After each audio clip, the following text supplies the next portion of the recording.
दोस्तों, कैसे हैं आप सभी। आई होप कि आप सभी बहुत अच्छे होंगे और अपने जीवन में कुछ नया और बेहतर करने का प्रयास भी ज़रूर कर रहे होंगे।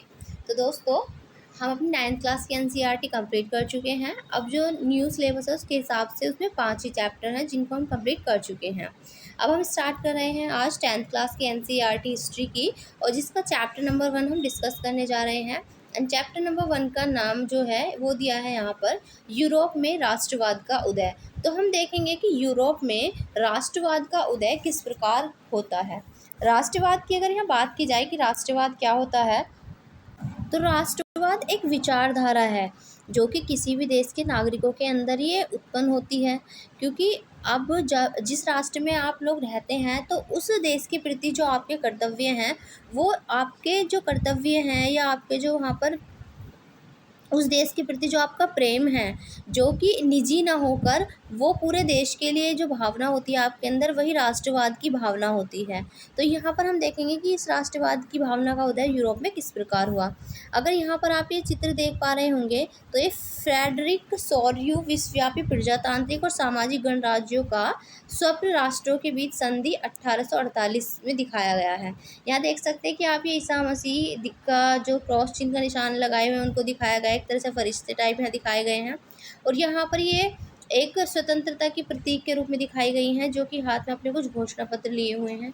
इस चित्र में क्या कहना चाह रहे हैं इसको हम आगे भी समझेंगे। यहाँ पर जो नए शब्द हम जानने वाले हैं, पहले इसके बारे में बात कर लेते हैं। देखिए, यहाँ पर हम नया शब्द एक जानेंगे जिसका नाम होगा निरंकुशवाद। निरंकुशवाद यानी कि एब्सोल्यूटिज्म क्या होता है समझ लेते हैं। तो ऐसी सरकार या शासन व्यवस्था जिसकी सत्ता पर किसी प्रकार का कोई अंकुश नहीं होता, और इतिहास में ऐसी राजशाही सरकारों को निरंकुश सरकार कहा जाता है, जो अत्यंत केंद्रीकृत सैन्य बल पर आधारित और दमनकारी सरकारें होती हैं। यानी कि निरंकुशवाद वो है जहाँ पर ऐसी शासन व्यवस्था जहाँ पर जिस पर किसी का कोई अंकुश ना हो, जिस व्यक्ति की भी सत्ता है बस वो अपनी अपनी चलाए और वहाँ पर उसको कोई रोकने टोकने वाला ना हो, तो वो निरंकुश तरीके से वहाँ का शासन चलाता है। अच्छा, कल्पनादर्श क्या होता है, तो कल्पनादर्श को कहा जाता है यूटोपिया। इसको कहते हैं कि कोई एक ऐसे समाज की कल्पना करना, इतने आदर्श समाज की कल्पना कर लेना जिसका साकार होना वास्तविकता में असंभव हो, तो यही यूटोपिया या कल्पनादर्श कहलाता है। तो यह बात की गई है 1848 में एक फ्रांसीसी कलाकार फ्रेडरिक सोर्यू ने 4 चित्रों की एक श्रृंखला बनाई है, और इनमें से उसने अपने सपनों का एक संसार रचा है जो उसके शब्दों में जनतांत्रिक और सामाजिक गणतंत्रों से मिलकर बना है। तो अभी जो हमने चित्र देखा था ऊपर, तो वो हमने देखा था कि वो जनतांत्रिक यानी कि प्रजातांत्रिक या जनतांत्रिक सामाजिक गणतंत्रों से मिलकर बना था। और इस श्रृंखला के पहले चित्र को देखें जो कि हमने अभी देखा था, तो इसमें यूरोप और अमेरिका के लोग दिखाए हैं। तो इसमें अमेरिका के यूरोप के लोग दिखाए गए हैं, और सभी उम्र और सामाजिक वर्गों के स्त्री पुरुष एक लंबी कतार में स्वतंत्रता की प्रतिमा की वंदना करते हुए जा रहे हैं। यानी कि ये सभी क्या कर रहे हैं, यहाँ पर स्वतंत्रता की एक प्रतिमा लगी है जिसकी ये सभी क्या कर रहे हैं, वंदना कर रहे हैं। और आपको याद होगा कि फ्रांसीसी क्रांति के दौरान कलाकार स्वतंत्रता को महिला का रूप प्रदान किया करते थे। जब हमने फ्रांस की क्रांति पढ़ी थी तो हमने उसमें देखा था कि महिला को एक स्वतंत्रता के प्रतीक के रूप में यहाँ पर दिखाया जाता था। और यहाँ भी आप ज्ञानोदय की मशाल को पहचान सकते हैं, जो उसके एक हाथ में है और दूसरे में मनुष्य के अधिकारों का घोषणा पत्र। तो देखिए जो चित्र दिखाया गया है हमें यहाँ पर अगर आप इसको देख पा रहे हैं तो एक हाथ में तो मशाल दिखाई गई है इनके, और दूसरे हाथ में यहाँ पर अधिकारों का घोषणा पत्र दिखाया गया है, और महिला ही है ये भी। इसी के साथ में कहा गया है कि जो उसके हाथ में है देख लिया हमने, और प्रतिमा के सामने ज़मीन पर निरंकुश संस्थानों के ध्वस्त अवशेष बिखरे हुए हैं। यानी कि उस जो स्टैचू है उसके सामने जो ये निरंकुश संस्थान थे वो सब क्या हुए पड़े हैं, नष्ट हुए पड़े हैं। और सारियों के कल्पनादर्श यानी कि यूटोपिया में दुनिया के लोग अलग राष्ट्रों के समूहों में बटे हुए हैं, यानी कि अलग अलग राष्ट्र का समूह उनका बटा हुआ है, जिनकी पहचान उनके कपड़े और उनकी राष्ट्रीय पोशाक से होती है। यानी कि इन लोगों की पहचान जो होती है उनकी राष्ट्रीय पोशाक, राष्ट्रीय वस्त्र से होती है। स्वतंत्रता की मूर्ति से कहीं आगे इस जुलूस का नेतृत्व कर रहे हैं संयुक्त राज्य अमेरिका और स्विट्ज़रलैंड, जो तब तक राष्ट्र राज्य बन चुके थे। फ्रांस, जो क्रांतिकारी तिरंगे से पहचाना जा सकता है, वो प्रतिमा के पास दिखाया गया है, प्रतिमा के पास अभी अभी पहुंचा है। तो यहाँ पर आप देख सकते हैं तो जो क्रांतिकारी तिरंगे से पहचाना जा सकता है। यहाँ पर प्रतिमा के पास क्रांतिकारी तिरंगे आप देख रहे हैं जो इनके यहाँ पे लगे हुए हैं इनके पास में, तो इनको पहचाना जा सकता है। और उसके पीछे जर्मनी के लोग हैं जो काला, लाल और सुनहरा झंडा थामे हुए हैं। यह दिलचस्प है कि जिस समय ये जो सोर्यू है उसने ये छवि निर्मित की, यानी कि जो प्रतिमा, ये जो छवि बनाई है, ये जो पिक्चर बनाई थी, जर्मन के लोग तब एक संयुक्त राष्ट्र का हिस्सा नहीं बने थे। जो झंडा वे थामे हुए हैं वह 1848 की उदारवादी उम्मीदों की अभिव्यक्ति है। यानी कि जो झंडा आप इनके हाथ में देख रहे हैं, जो फ्लैग, वो 1848 की जो उदारवादी उनकी उम्मीदों की अभिव्यक्ति है, जो वो एक्सप्रेस करना चाहते थे, ये वो है। और जिनमें अनेक जर्मन भाषी रियासतों को एक प्रजातांत्रिक संविधान के अंतर्गत एक राष्ट्र राज्य के रूप में गठित करने की चाह थी। जर्मन लोगों के बाद ऑस्ट्रिया और सिसिलियो की राजशाही Lombardy, Poland, England, Ireland, Hungary और रूस के लोग हैं।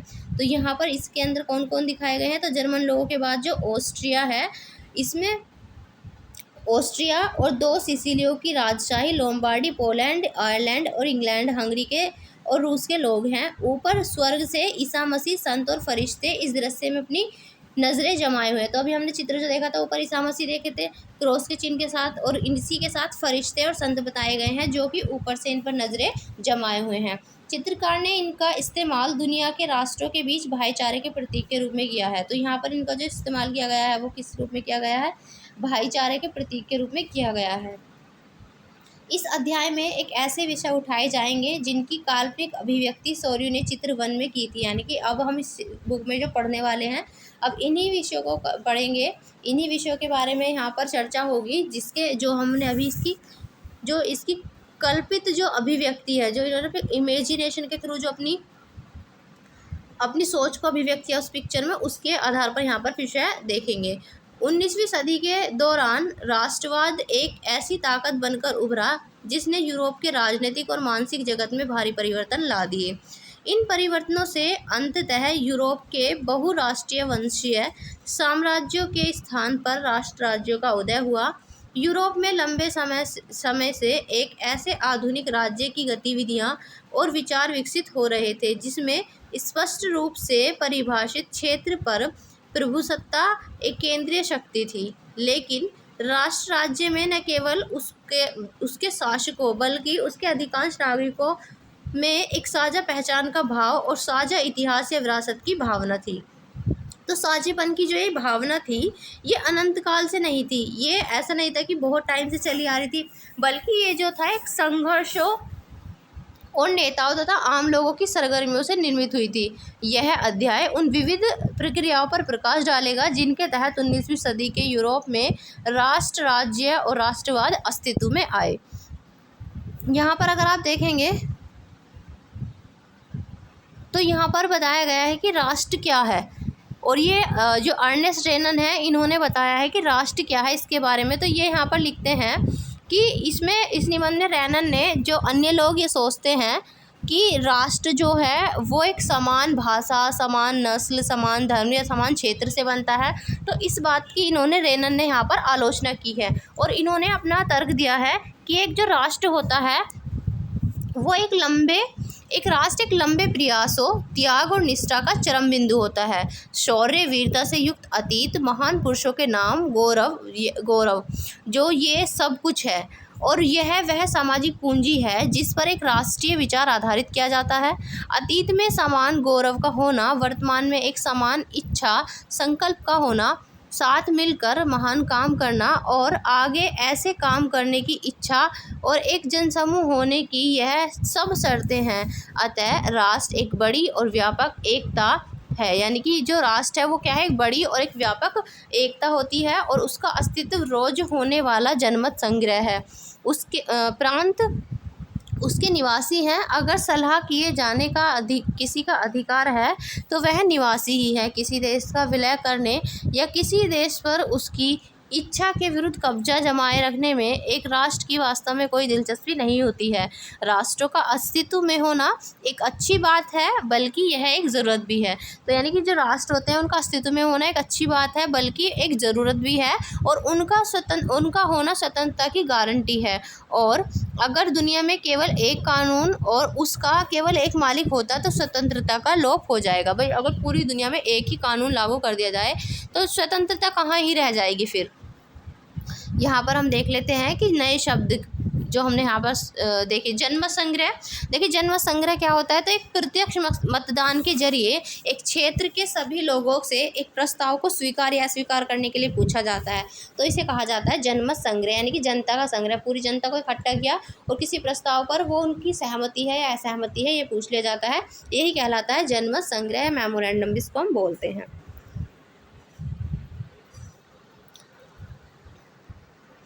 अब बात करेंगे यहाँ पर फ्रांसीसी क्रांति और राष्ट्र का विचार। तो राष्ट्रवाद की पहली स्पष्ट अभिव्यक्ति ये 1789 में फ्रांसीसी क्रांति के साथ हुई। जैसा कि आपको याद होगा, जो 1789 में फ्रांस एक ऐसा राज्य था जिसके संपूर्ण भूभाग पर एक निरंकुश राजा का आधिपत्य था और जिसका नाम था लुई 16वां। तो यहाँ पर फ्रांसीसी क्रांति से जो राजनीतिक और संवैधानिक बदलाव हुए उनसे प्रभुसत्ता राजतंत्र से निकलकर फ्रांसीसी नागरिकों के समूह में हस्तांतरित हो गई। यानी कि यहाँ पर जो राजतंत्र था उस राजतंत्र से सारी सत्ता छीन के कहाँ पर आ गई, जो फ्रांसीसी नागरिकों का समूह था उनके हाथ में यहाँ पर सत्ता आ जाती है। और क्रांति ने घोषणा की कि अब लोगों द्वारा राष्ट्र का गठन होगा और वे ही उसकी नियति तय करेंगे, किसकी, तो राष्ट्र की। तो प्रारंभ से ही फ्रांसीसी क्रांति जो थी उन क्रांतिकारियों ने ऐसे अनेक कदम उठाए जिनसे जो फ्रांसीसी लोगों में एक सामूहिक पहचान की भावना पैदा हो सकती थी। यानी कि जो फ्रांसीसी क्रांतिकारी थे उन्होंने पहले से ही एक अपना ऐसा ग्रुप बना के रखा जो कि एक सामूहिक पहचान उनको दिलाता था।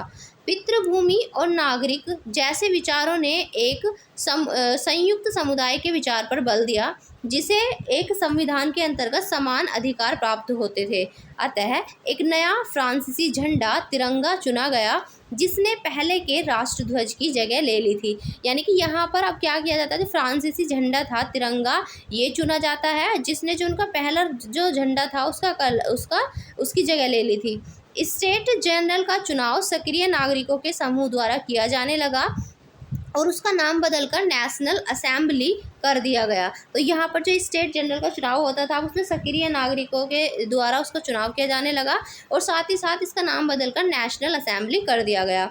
नई स्तुतियाँ रची गई, सप्ते ली गई और शहीदों का गुणगान हुआ। यानी कि नई नई चीज़ों का रची गई, उनके बारे में लिखा गया और इसी के साथ साथ ओथ्स ली गई नई नई, और इसी के साथ यहाँ पर जो शहीद थे उनके बारे में बताया गया, उनका गुणगान भी किया गया, उनके वीर गाथाओं को भी गाया गया। और यह सब राष्ट्र के नाम पर हुआ। एक केंद्रीय प्रशासनिक व्यवस्था लागू की गई जिसने अपने भूभाग में रहने वाले सभी नागरिकों के लिए समान कानून बनाए। यहाँ पर सभी के लिए समान कानून बने और आंतरिक आयात निर्यात शुल्क जो थे उनको समाप्त कर दिए गए। यानी कि जो भी अंदर राष्ट्र के अंदर जो भी शुल्क लगते थे, टैक्स लगते थे, उन सबको समाप्त कर दिया गया इम्पोर्ट एक्सपोर्ट पर। और इसी के साथ क्षेत्रीय बोलियों को हतोत्साहित किया गया और पेरिस में फ्रेंच जैसी बोली और लिखी जाती थी वही राष्ट्र की साझा भाषा बन गई। यानी कि यहाँ पर जो सबकी स्थानीय भाषा थी उनको नेगलेक्ट किया गया और यहाँ पर पूरे देश के लिए, पूरे राष्ट्र के लिए एक ही भाषा का यहाँ प्रावधान किया गया और उस पर ही ध्यान दिया गया जो कि यहाँ पर बोली जाती थी फ्रेंच। अगर आप यहाँ पर देख पा रहे होंगे इस चित्र को, तो ये एक यहाँ पर दिखाया गया है एक जर्मन पंचांग या तिथि पत्र, यानी कि एक कैलेंडर दिखाया गया है। इसका मुख्य पृष्ठ जिसे पत्रकार एंड्रयूज रैम्बोन ने 1798 में डिज़ाइन किया था। तो यहाँ पर ये जो चित्र दिखाया गया है ये फ्रेंच बास्टिल में क्रांतिकारी भीड़ के प्रवेश के चित्र को उससे मिलते जुलते किले की बगल में बनाया गया है और यह किला जर्मन प्रांत कैसल में निरंकुश शासन के गढ़ के रूप में चित्रित है। और इस चित्र के साथ एक नारा दिया गया है कि लोगों को अपनी आज़ादी मुट्ठी में कर लेनी चाहिए। यहाँ पर ये जो एक नारा दिया गया है इसमें कहा गया है कि लोगों को अपनी आज़ादी मुट्ठी में कर लेनी चाहिए। और रैम्बान जो था ये रैबमान एक पत्रकार था जो मेंज नामक शहर में रहता था और वह जर्मन जूकोबिन गुट का सदस्य था। तो यहाँ पर हमने देखा कि किस तरह से यहाँ पर भाई जो राष्ट्र था वहाँ पर सबकी एक भाषा की बात की गई, राष्ट्र की साझा भाषा बन गई जिसका नाम था फ्रेंच। तो इसी के साथ क्रांतिकारियों ने ये भी घोषणा कर दी कि फ्रांसीसी राष्ट्र का यह भाग्य और लक्ष्य था कि वह यूरोप के लोगों को निरंकुश शासन से मुक्त कराए, और दूसरे शब्दों में फ्रांस यूरोप के अन्य लोगों को राष्ट्रों में गठित होने की में मदद करेगा। यानी कि यहाँ पर यह भी कहा गया कि जो फ्रांस है अब ये क्या करेगा, निरंकुश शासन से छुट्टी दिलाएगा, सबको मुक्त कराएगा, और इसी के साथ जो अन्य राष्ट्र हैं उनको भी राष्ट्र बनने में मदद करेगा। जब फ्रांस की घटनाओं की खबर यूरोप के विभिन्न शहरों में पहुंची तो छात्र तथा शिक्षित मध्यम वर्गों के अन्य सदस्य जैकोबिन क्लब की स्थापना करने लगे। उनकी गतिविधियां और अभियानों ने उन फ्रेंच सेनाओं के लिए रास्ता तैयार किया जो 1790 के दशक में हॉलैंड, बेल्जियम, स्विट्ज़रलैंड और इटली के बड़े इलाके में घुसी। और क्रांतिकारी युद्धों के शुरू होने के साथ ही फ्रांसीसी सेनाएं राष्ट्रवाद के विचार को विदेशों में लेके जाने लगी। यानी कि क्रांतिकारी युद्ध जैसे ही शुरू होने लगते हैं, इसी के साथ साथ जो फ्रांसीसी सेनाएं हैं वो राष्ट्रवाद का विचार जो उनके अंदर था उसको लेकर विदेशों में अलग अलग जाने लगी और वहाँ पर राष्ट्रवाद की भावना को विकसित करने लगी। नेपोलियन के नियंत्रण में जो विशाल क्षेत्र आया वहाँ उसने एक ऐसे सुधारों की शुरुआत की जिन्हें फ्रांस में पहले से ही आरंभ किया जा चुका था। फ्रांस में राजतंत्र वापस लाकर नेपोलियन ने निस्संदेह वहाँ प्रजातंत्र को नष्ट कर दिया। यानी कि जब फ्रांस के लोगों ने मिलकर वहाँ से राजतंत्र को नष्ट किया था, उसको ध्वस्त किया था, नेपोलियन ने आके फिर से वहाँ पर राजतंत्र वापस लेके आया और इसी के साथ वहाँ पर प्रजातंत्र को क्या किया, यहाँ पर नष्ट कर दिया इसने। अब देखिए यहाँ पर जो ये चित्र दिखाया गया है ये वियना कांग्रेस 1815 के बाद का यूरोप दिखाया गया है। यहाँ पर आपको उस समय इसकी ये कंडीशन थी। यहाँ पर अगर देखेंगे आप तो ये रूसी साम्राज्य है पूरा, ये जो दिखाया गया है इस कलर का, और यहाँ ये ऑस्ट्रियाई साम्राज्य है पूरा, ये स्विट्ज़रलैंड, फ्रांस, इधर स्पेन, इधर पुर्तगाल दिखेगा, यहाँ मोरक्को, ये अल्जीरिया, ये ट्यूनिस, ये ओटोमन साम्राज्य आपको दिख रहा है, ये मिस्र, फिलिस्तीन, ये भूमध्य सागर हुआ, ये डेनमार्क या Netherland, Scotland, Ireland, Norway, Sweden. तो ये सभी कंट्रीज़ आपको यहाँ पर दिख रही हैं। तो यहाँ पर इन्होंने प्रजातंत्र को तो ख़त्म कर दिया और यहाँ पर क्या शुरू कर दिया, नेपोलियन ने फिर से यहाँ पर राजतंत्र की शुरुआत की। मगर जो प्रशासनिक क्षेत्र थे उसमें उसने क्रांतिकारी सिद्धांतों का समावेश किया था। यानी कि जो उसके जो एडमिनिस्ट्रेशन था उसमें इसने क्या किया था, क्रांतिकारी सिद्धांतों का समावेश किया था ताकि उसकी जो पूरी व्यवस्था अधिक तर्क संगत और कुशल बन सके। और 1804 की नागरिक संहिता, जिसे आमतौर पर नेपोलियन की संहिता के नाम से जाना जाता है, ने जन्म पर आधारित विशेषाधिकार को समाप्त कर दिया। यानी कि जन्म के आधार पर जो विशेष अधिकार दिए जाते थे उनको इसने समाप्त कर दिए थे इसने, और उसने कानून के समक्ष बराबरी और संपत्ति के अधिकार को सुरक्षित बनाया। इसने ये कहा, बेशक राजशाही थी इसके टाइम में, लेकिन इसने क्या कहा कि जो भी व्यक्ति है हर कोई, वो सभी कानून के सामने बराबर होंगे, और संपत्ति के अधिकार को भी इसने यहाँ पर सेफ रखा। और इस संहिता को फ्रांसीसी नियंत्रण के अधीन क्षेत्रों में भी लागू किया गया। डच गणतंत्र, स्विट्ज़रलैंड, इटली और जर्मनी में नेपोलियन ने प्रशासनिक विभाजनों को सरल बनाया, सामंती व्यवस्था को खत्म किया और किसानों को भूदासत्व और जागीरदारी शुल्कों से मुक्ति दिलाई। शहरों में भी कारीगरों के श्रेणी संघों के नियंत्रणों को हटा दिया गया और यातायात और संचार व्यवस्थाओं को सुधारा गया। यानी कि इसने क्या क्या किया भाई, यहाँ पर सामंती व्यवस्था खत्म की, जब भूदासत्व जो मतलब भूमि के जो दास बने रहते थे किसान वो, और जागीरदारी शुल्क जो थे इन सब से मुक्ति भी दिलाई, और शहरों के जो कारीगर थे उनकी जो श्रेणी संघ थी उनको भी नियंत्रण से हटा दिया गया, और साथ ही साथ जो यातायात और संचार की व्यवस्था थी उनमें भी सुधार किया गया। किसानों, कारीगरों, मजदूरों और नए उद्योगपतियों ने नई नई मिली आज़ादी चखी, और उद्योगपतियों और ख़ास तौर पर सामान बनाने वाले लघु उत्पादक यह समझने लगे कि एक समान कानून, मानक भार तथा नाप और एक राष्ट्रीय मुद्रा से एक इलाके से दूसरे इलाके में वस्तुओं और पूंजी के आवागमन में सहूलियत होगी। यानी कि ये समझने लगे कि अगर एक ही तरह की मुद्रा होगी तो एक राष्ट्रीय मुद्रा से एक इलाके से दूसरे इलाके में जो वस्तुएं हैं और पूंजी का आवागमन है उसमें इनको कंफर्टेबिलिटी रहेगी। लेकिन जीते हुए इलाकों में स्थानीय लोगों की फ्रांसीसी शासन के प्रति मिलीजुली प्रक्रिया थी। यानी कि जो इलाके जीते गए थे उनमें अगर बात की जाए तो फ्रांसीसी शासन के प्रति मिलीजुली प्रतिक्रिया थी। शुरुआत में अनेक स्थानों जैसे कि हॉलैंड और स्विट्ज़रलैंड और साथ ही कई शहरों जैसे कि ब्रसेल्स, मेंज, मिलान और वार्सा में फ्रांसीसी सेनाओं का स्वतंत्रता का तोहफा देने वालों की तरह स्वागत किया गया।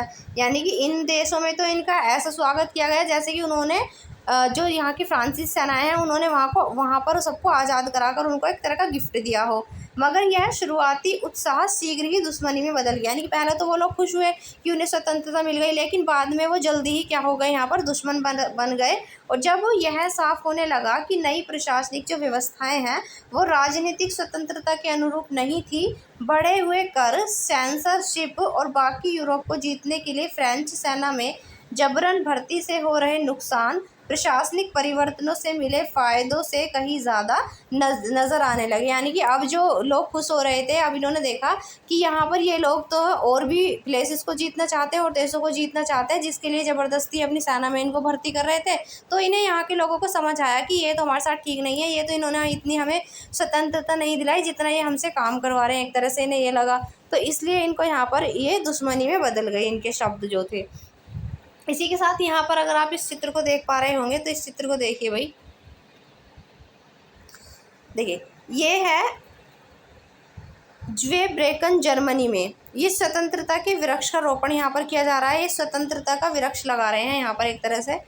और यहाँ पर जर्मन चित्रकार कार्ल क्रेस्पर ये फ्रिट्ज के द्वारा बनाए गए इस रंगीन चित्र का विषय जो है वो फ्रेंच सेनाओं के द्वारा ज़्वेब्रेकन शहर पर कब्जा दिखाया गया है कि जो फ्रेंच या फ्रांसीसी सेना है वो किस तरह से ज़्वेब्रेकन शहर पर कब्जा करती है। और अपनी नीली, सफ़ेद और लाल पोशाकों से पहचाने वाले जो फ्रांसीसी सैनिक हैं, इन सैनिकों को दमनकारियों के रूप में यहाँ पर प्रस्तुत किया गया है कि यहाँ पर ये इन्होंने आतंक मचा रखा है। एक तरह से फ्रांसीसी सैनिकों ने इस तरह से इनको प्रस्तुत किया जा रहा है।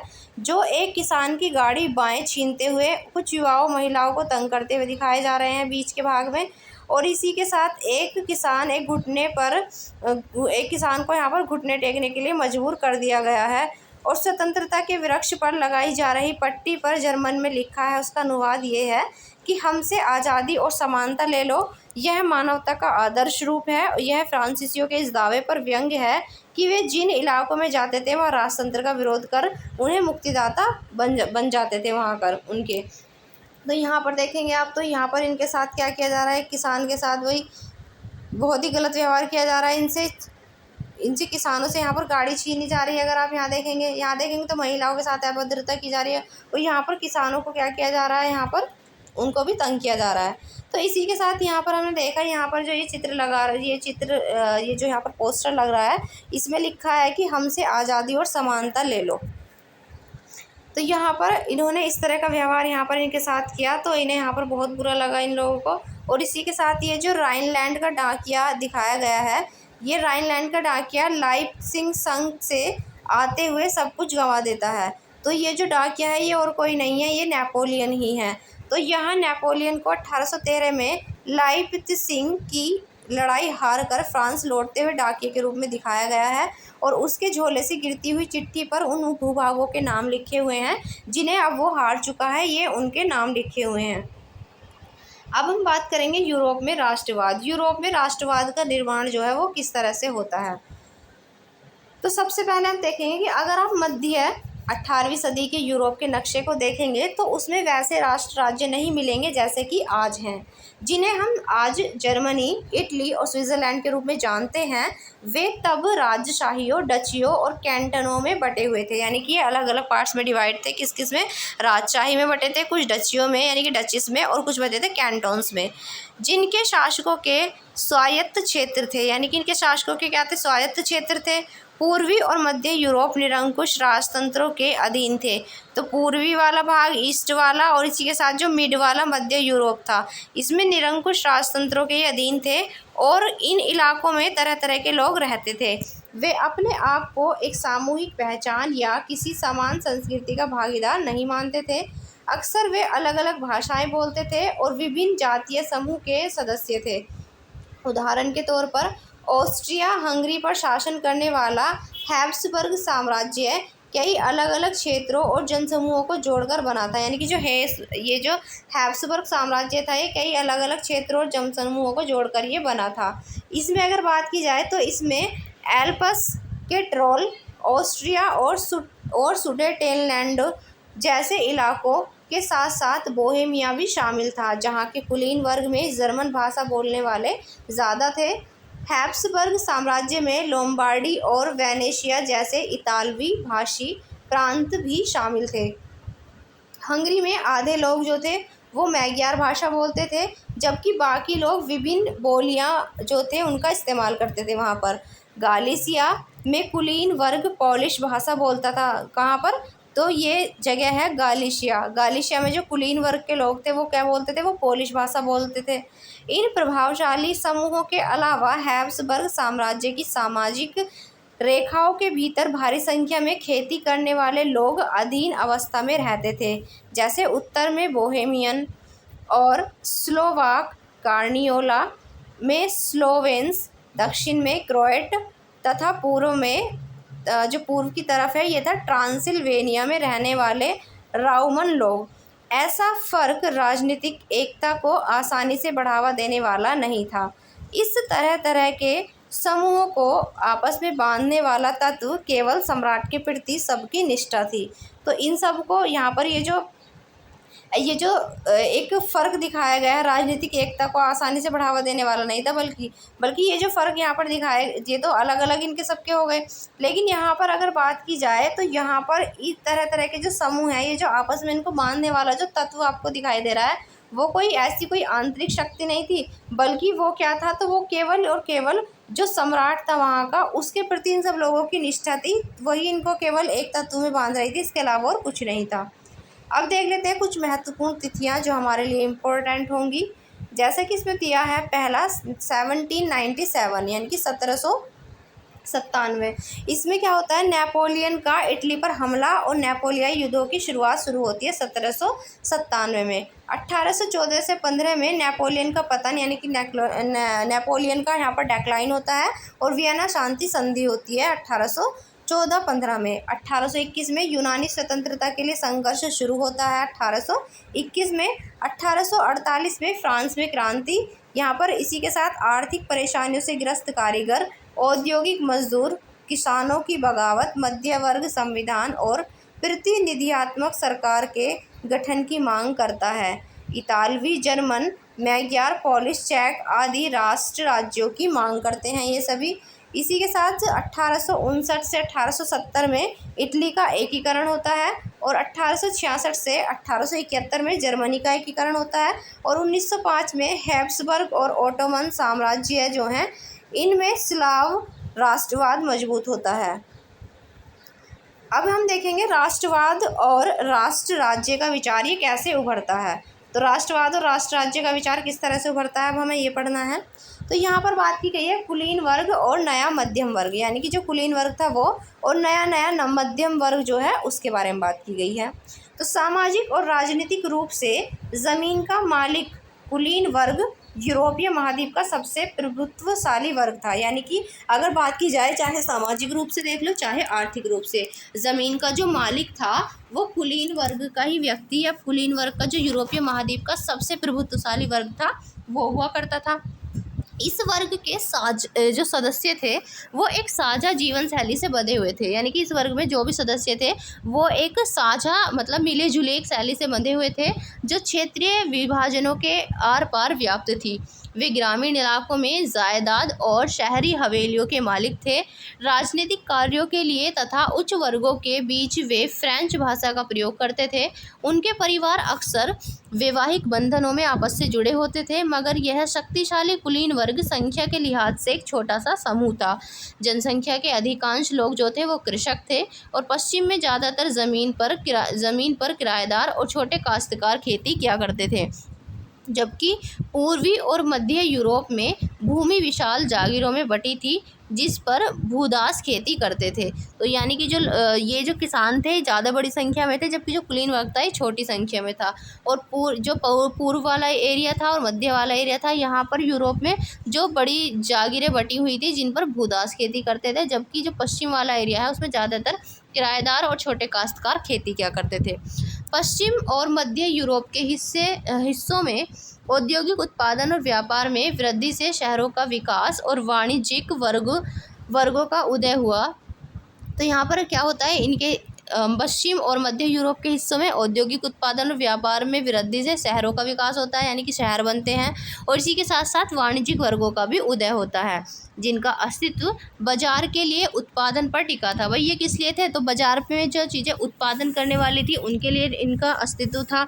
और इंग्लैंड में औद्योगिकीकरण 18वीं सदी के दूसरे भाग में आरंभ हुआ।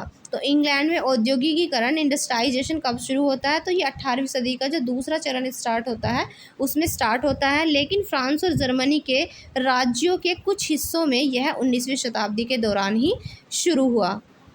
इस प्रक्रिया के फलस्वरूप नए सामाजिक समूह अस्तित्व में आए। श्रमिक वर्ग के लोग और मध्य वर्ग जो उद्योगपतियों, व्यापारियों और सेवा क्षेत्र के लोगों से बने। मध्य और पूर्वी यूरोप में इन समूहों का आकार 19वीं सदी के अंतिम दशकों तक छोटा था। यानी कि मध्य और पूर्वी यूरोप में इन समूहों का जो आकार था वो 19वीं सदी के लास्ट तक भी छोटा था। और कुलीन विशेषाधिकारों की समाप्ति के बाद, जब इनकी समाप्ति हो गई, तो शिक्षित और उदारवादी मध्य वर्गों के बीच ही राष्ट्रीय एकता का विचार जो था वो लोकप्रिय हुआ। तो किसके जो शिक्षित जो एजुकेटेड ग्रुप था, उदारवादी मध्य वर्गों के बीच ही राष्ट्रीय एकता की भावना जो है, इनके विचार जो है वहाँ पर लोकप्रिय होते हैं। अब देखते हैं उदारवादी राष्ट्रवाद के क्या मायने थे। जो उदारवादी राष्ट्रवाद है इसके क्या मायने थे आखिरकार? तो यूरोप में 19वीं सदी के शुरुआती दशकों में राष्ट्रीय एकता से संबंधित विचार उदारवाद से करीब से जुड़े हुए थे। उदारवाद यानी कि लिबरलिज्म।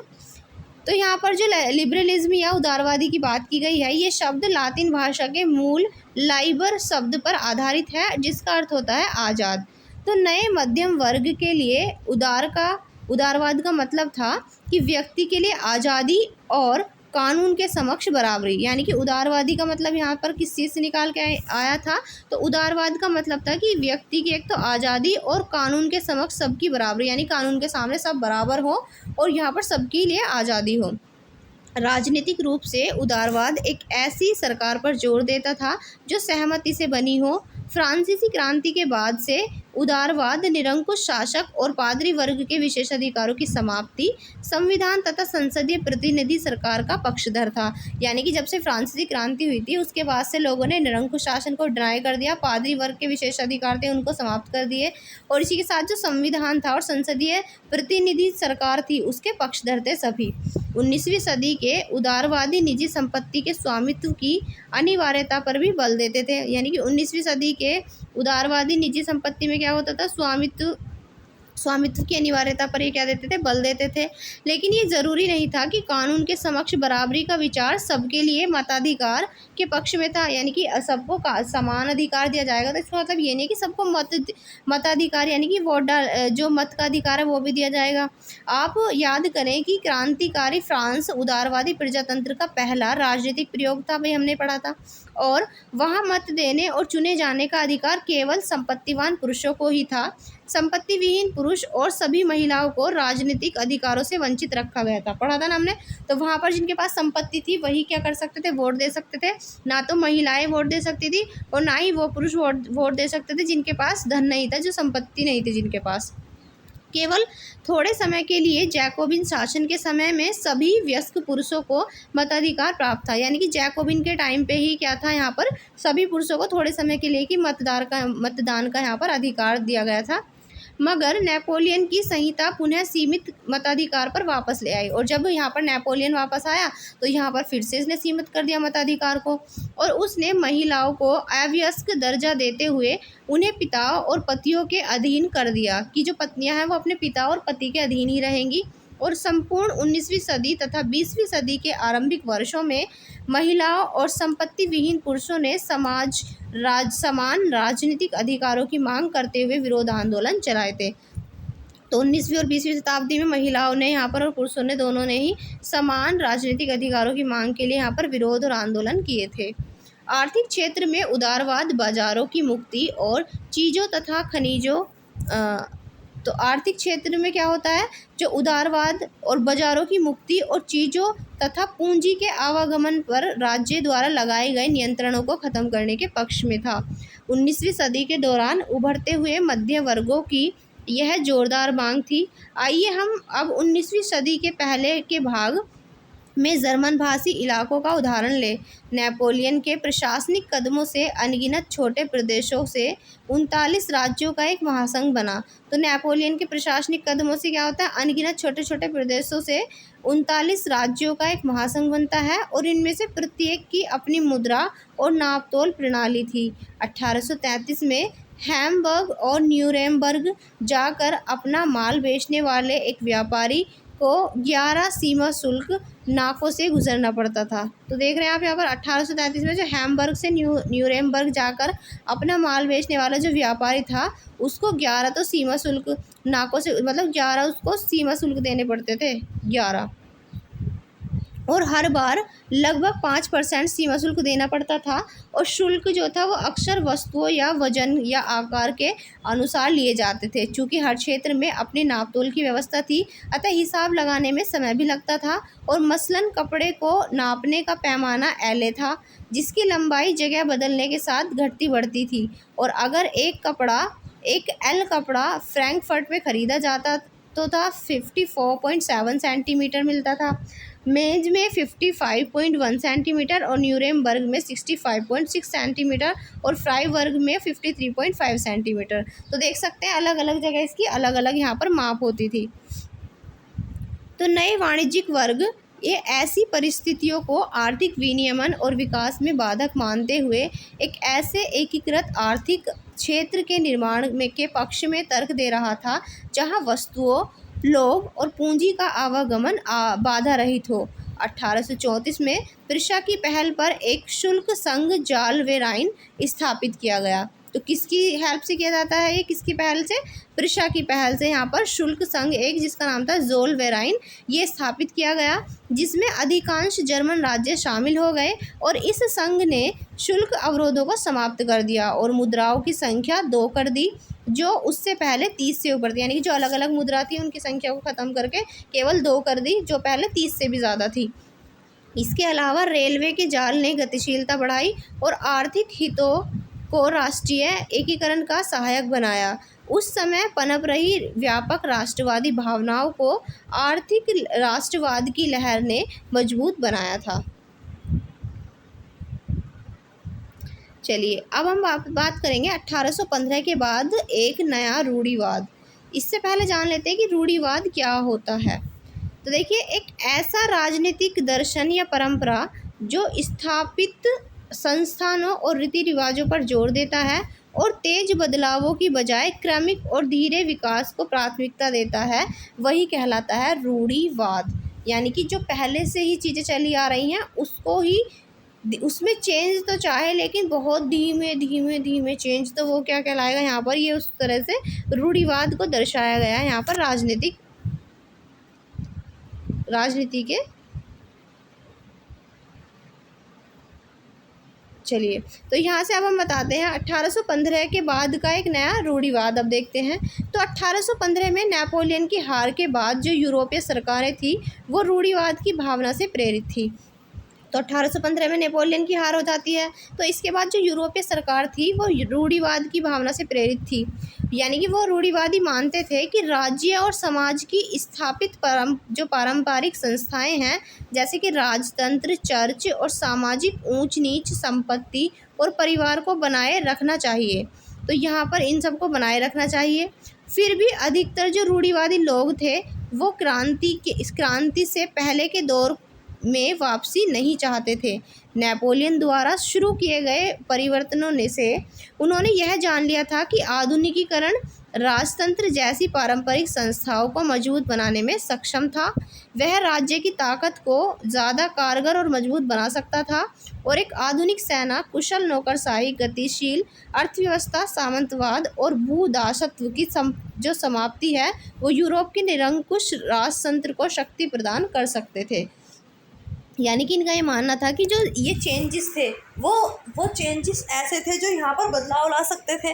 लेकिन इन्होंने यहाँ पर क्या किया, जो रूढ़िवादी थे, इन्होंने कहा कि अब यहाँ पर चेंज तो होना चाहिए, लेकिन वो चेंज जो है वो धीरे धीरे होना चाहिए। ऐसा नहीं है कि एकदम सभी चीज़ें चेंज कर दी जाएं।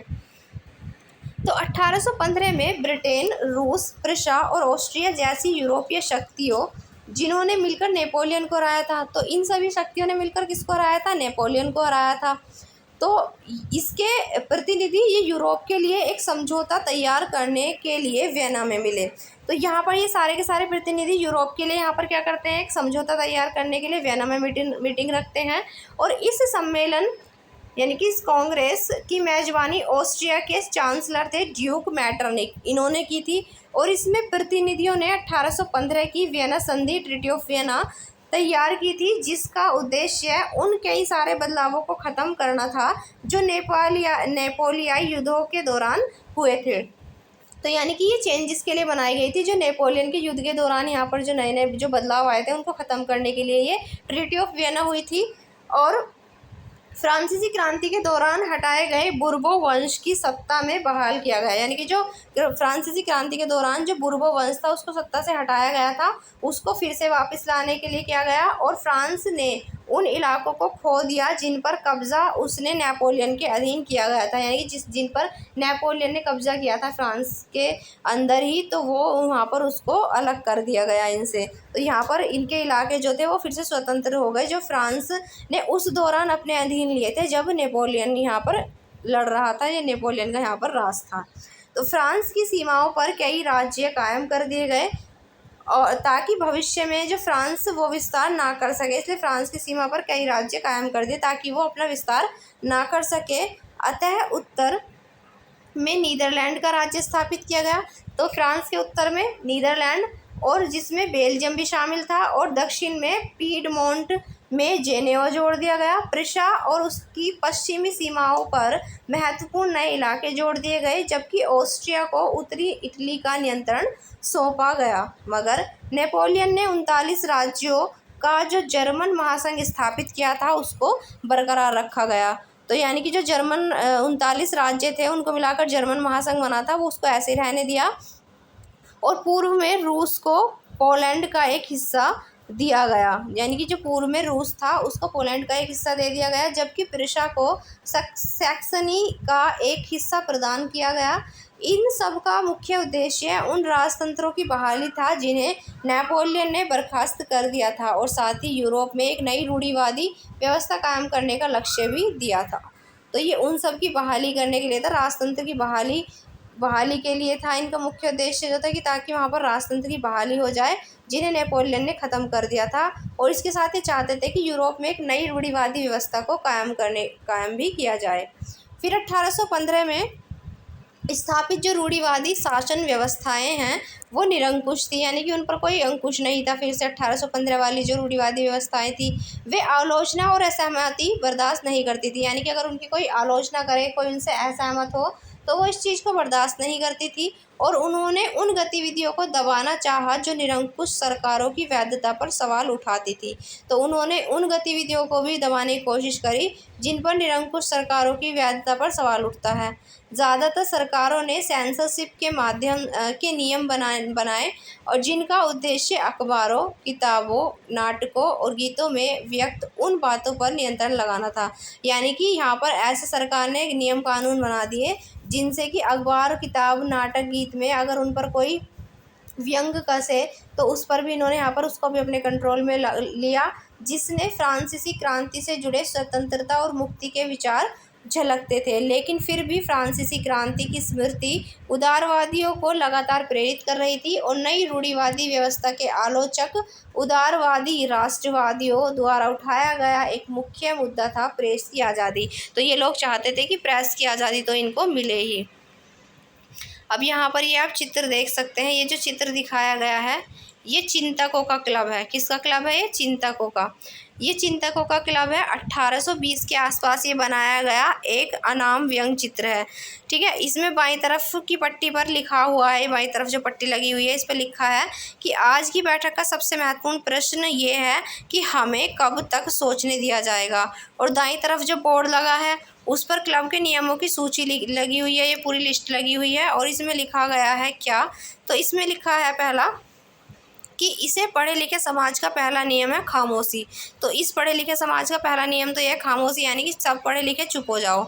और दूसरा ऐसा है कि किसी ऐसी किसी स्थिति से बचने के लिए जब इस क्लब का कोई सदस्य बोलने के लोभ का शिकार हो जाए तो सदस्यों को प्रवेश करने पर मुंह बंद करने वाले मोहरे बांट दिए जाएं।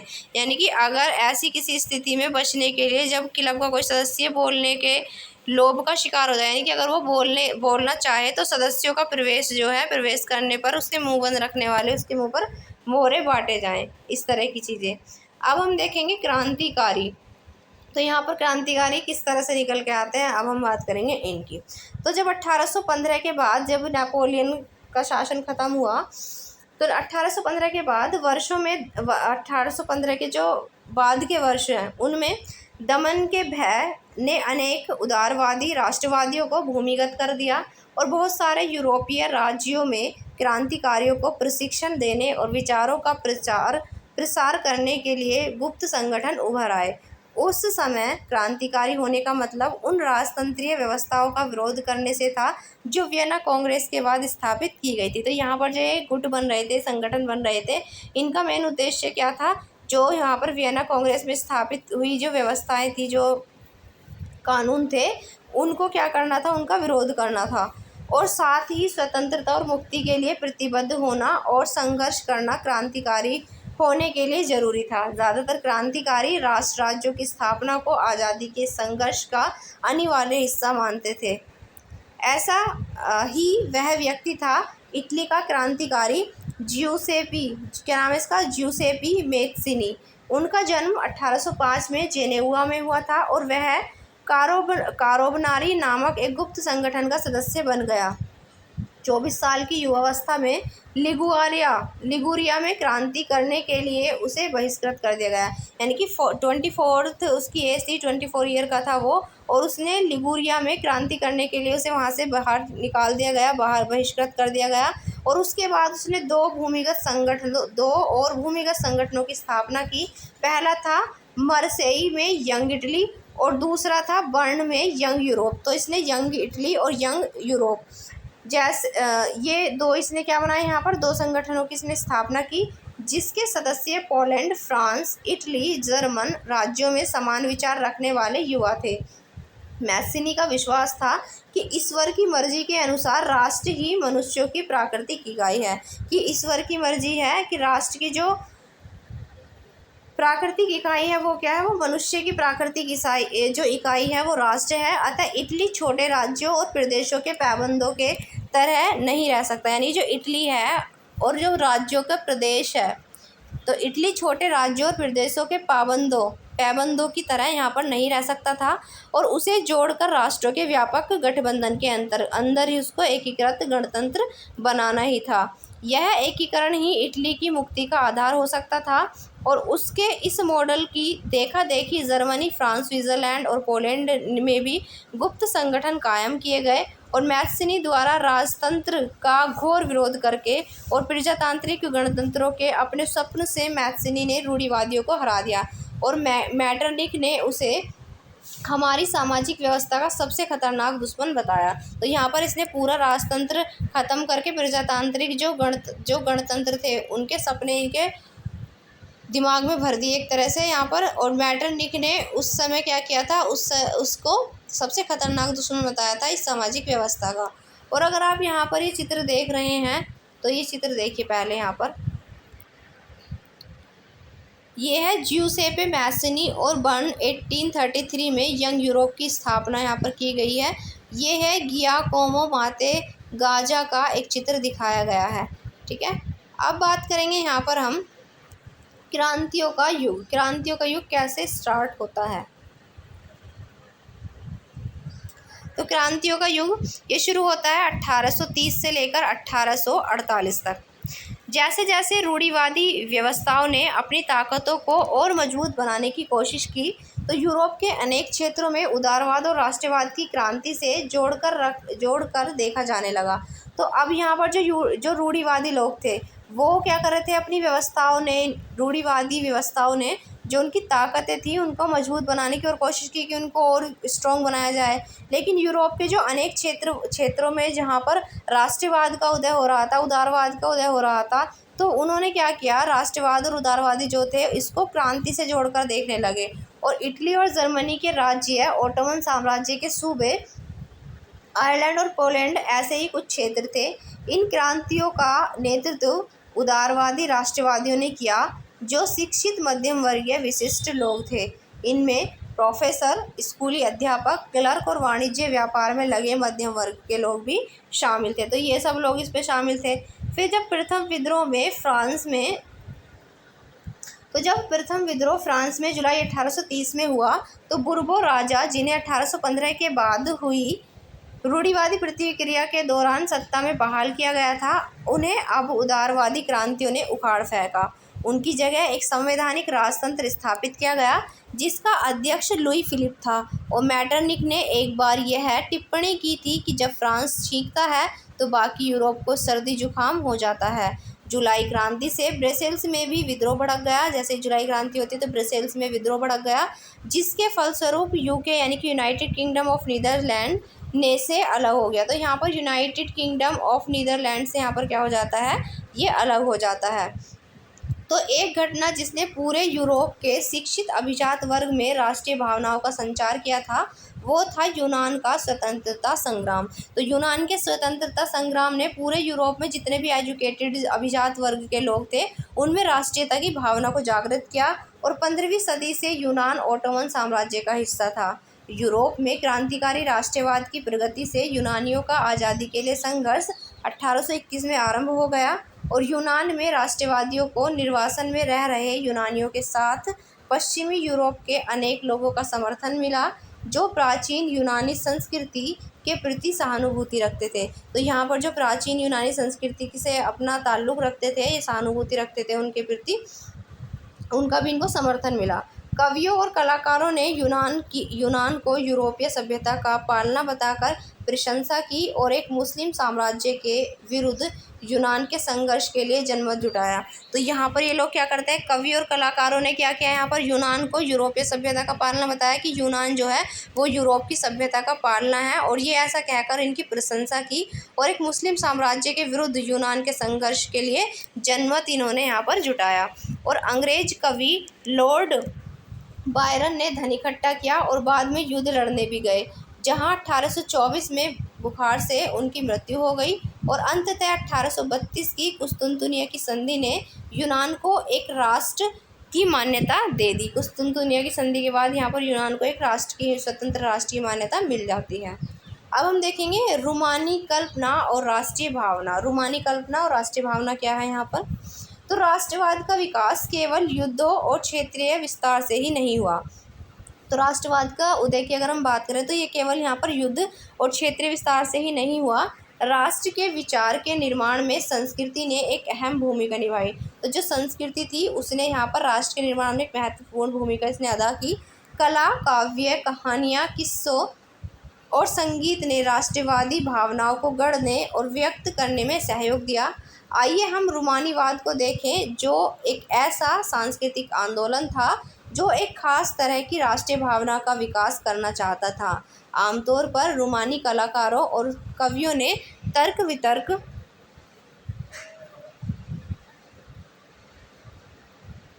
वितर्क और विज्ञान के महिमा मंडन की आलोचना की और उसकी जगह भावनाओं, अंतर्दृष्टि और रहस्यवादी भावनाओं पर जोर दिया। और उनका प्रयास था कि एक साझा सामूहिक विरासत की अनुभूति और एक साझा सांस्कृतिक अतीत को राष्ट्र का आधार बनाया जाए। तो इन सब ने यहाँ पर एक साथ मिलकर विज्ञान की महिमा मंडल की तो आलोचना की और उसकी जगह जो भावनाएं हैं, इमोशंस हैं और अंतर्दृष्टि की जो रहस्यवादी भावनाएं हैं उन पर जोर दिया। और ये प्रयास किया कि एक साझा समूह विरासत की अनुभूति के साथ ही सबको एक अतीत, पूरे एक साझा सांस्कृतिक अतीत को एक राष्ट्र का आधार बनाया जाए। अब यहाँ पर ये चित्र देखिए एक बार।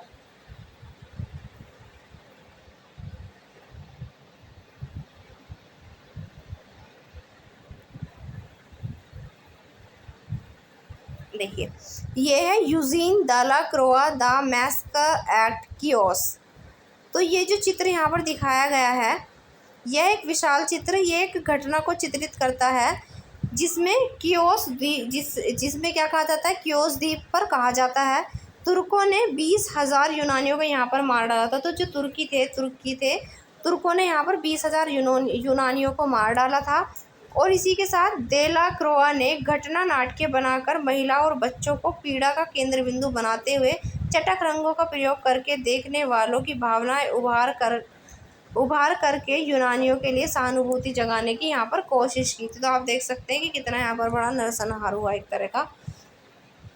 इसी के साथ यहाँ पर जो जर्मन दार्शनिक थे जिनका नाम था योहान, तो जर्मन दार्शनिक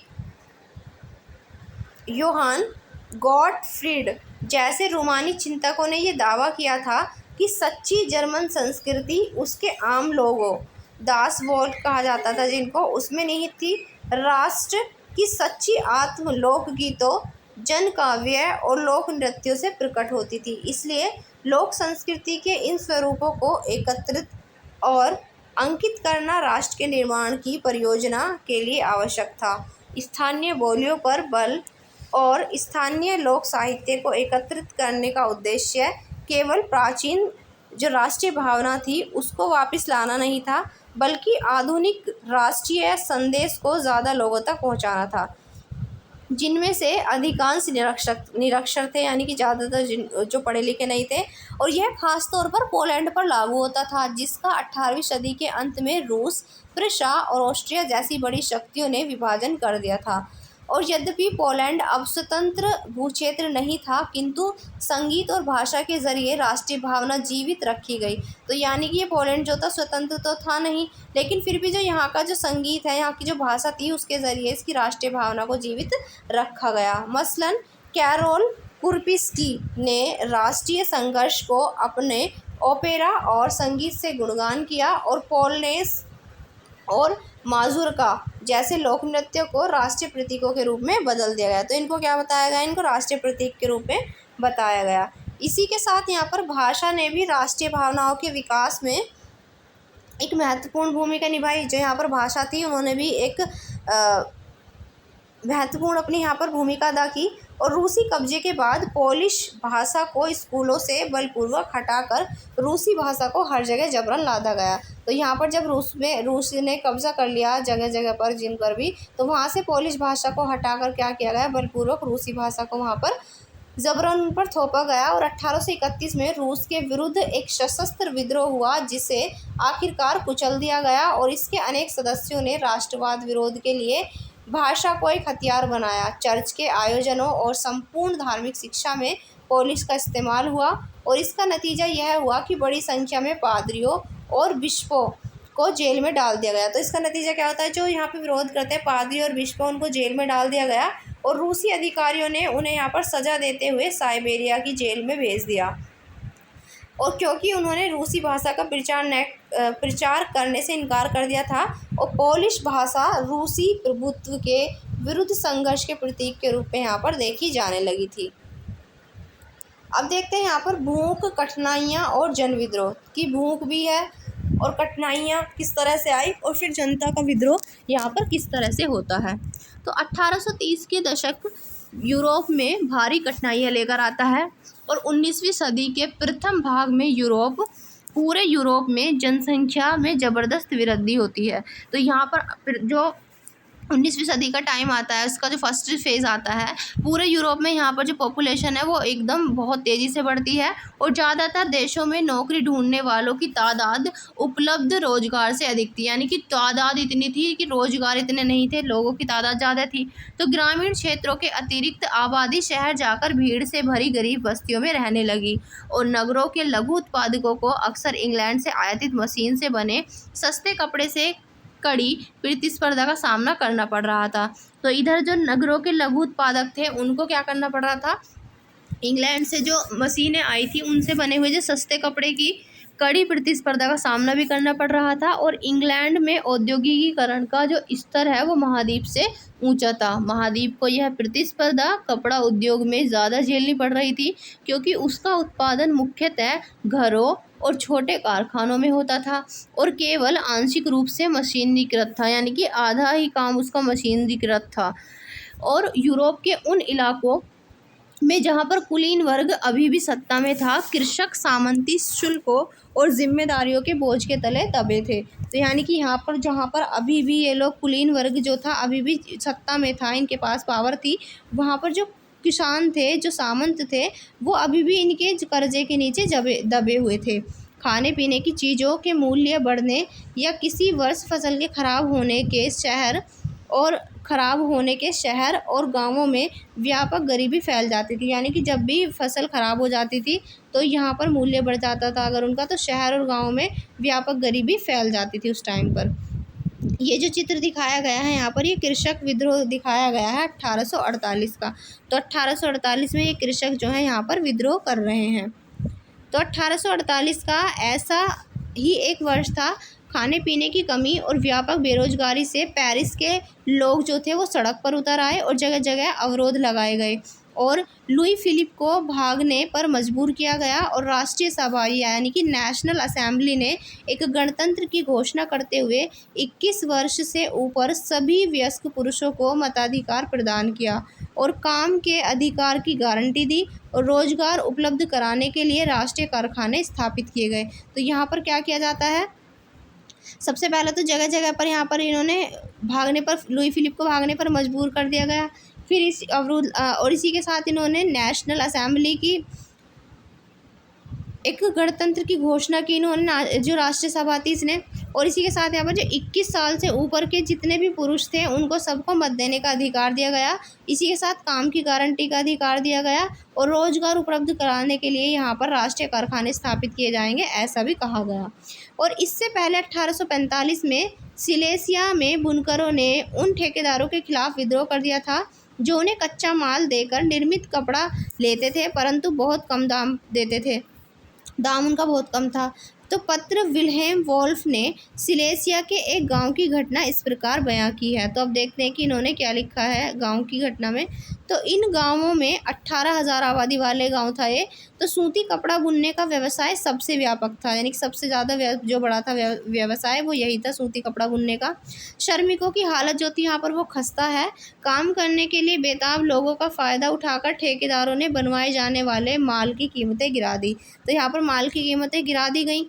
तो यह बात है 4 जून को दोपहर 2 बजे बुनकरों की एक भीड़ अपने घरों से निकली और 2 कतारों में चलते हुए ठेकेदार की कोठी तक पहुंची। वे ज़्यादा मजदूरी की मांग कर रहे थे। उनके साथ कभी घृणा का व्यवहार किया गया तो कभी धमकियां दी गई। इसके बाद यह भीड़ घर में ज़बरदस्ती घुस गई और चमचमाती खिड़कियां, फर्नीचर और चीना मिट्टी से बनी नफीस चीज़ें तोड़ दी। यानी कि यहाँ पर भीड़ जो है वो घर में घुस जाती है और जितना भी फर्नीचर, खिड़कियाँ थी, चीनी मिट्टी से बने हुए चीज़ें थी, सबको तोड़ डाला और एक अन्य गुट में भंडार गृह में घुसकर कपड़े के भंडार को लूटकर उसे तार तार कर दिया और ठेकेदार जो था वो अपने परिवार के साथ पड़ोस के गांव में भाग गया था। हालांकि एक ऐसे व्यक्ति को उस गांव ने शरण देने से इनकार कर दिया। तो ऐसे व्यक्ति को उस गांव ने भी यहाँ पर शरण देने से इनकार कर दिया। वह 24 घंटे के बाद सेना को बुलाकर उसकी मदद से लौटा और इसके बाद जो टकराव हुआ उसमें 11 बुनकरों को गोली मार दी गई। तो इसके बाद जो विद्रोह होता है उसमें क्या किया जाता है, 11 बुनकरों को यहाँ पर गोली मार दी जाती है। अब देखते हैं 1848 में उदारवादियों की क्रांति। तो 1848 में जब अनेक यूरोपीय देशों में गरीबी, बेरोजगारी और भुखमरी से ग्रस्त किसान मजदूर विद्रोह कर रहे थे, तब उस समय समानांतर जो पढ़े लिखे मध्य वर्गों की भी एक क्रांति हो रही थी। उनकी क्या क्रांति चल रही थी, तो फरवरी 1848 में जो घटनाएं घटी, तो घटनाओं से राजा को गद्दी छोड़नी पड़ी। तो 1848 में जो घटना हुई उससे राजा को गद्दी छोड़नी पड़ी और एक गणतंत्र की घोषणा की गई जो सभी पुरुषों को सार्वत्रिक मताधिकार पर आधारित था।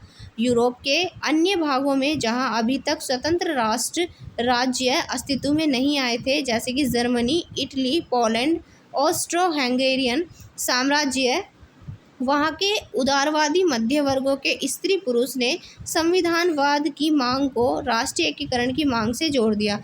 यानी कि इन लोगों ने जो संविधान की मांग थी उसको राष्ट्रीय एकीकरण की मांग के साथ जोड़ दिया और उन्होंने बढ़ते हुए जन असंतोष का फ़ायदा उठाया। अभी लोग तो असंतुष्ट थे, तो इन्होंने इसका भी फ़ायदा उठाया और एक राष्ट्र राज्य के निर्माण की मांग को आगे बढ़ाया कि अब हम एक राष्ट्र राज्य के निर्माण की मांग करते हैं, हमारा एक राष्ट्र होगा।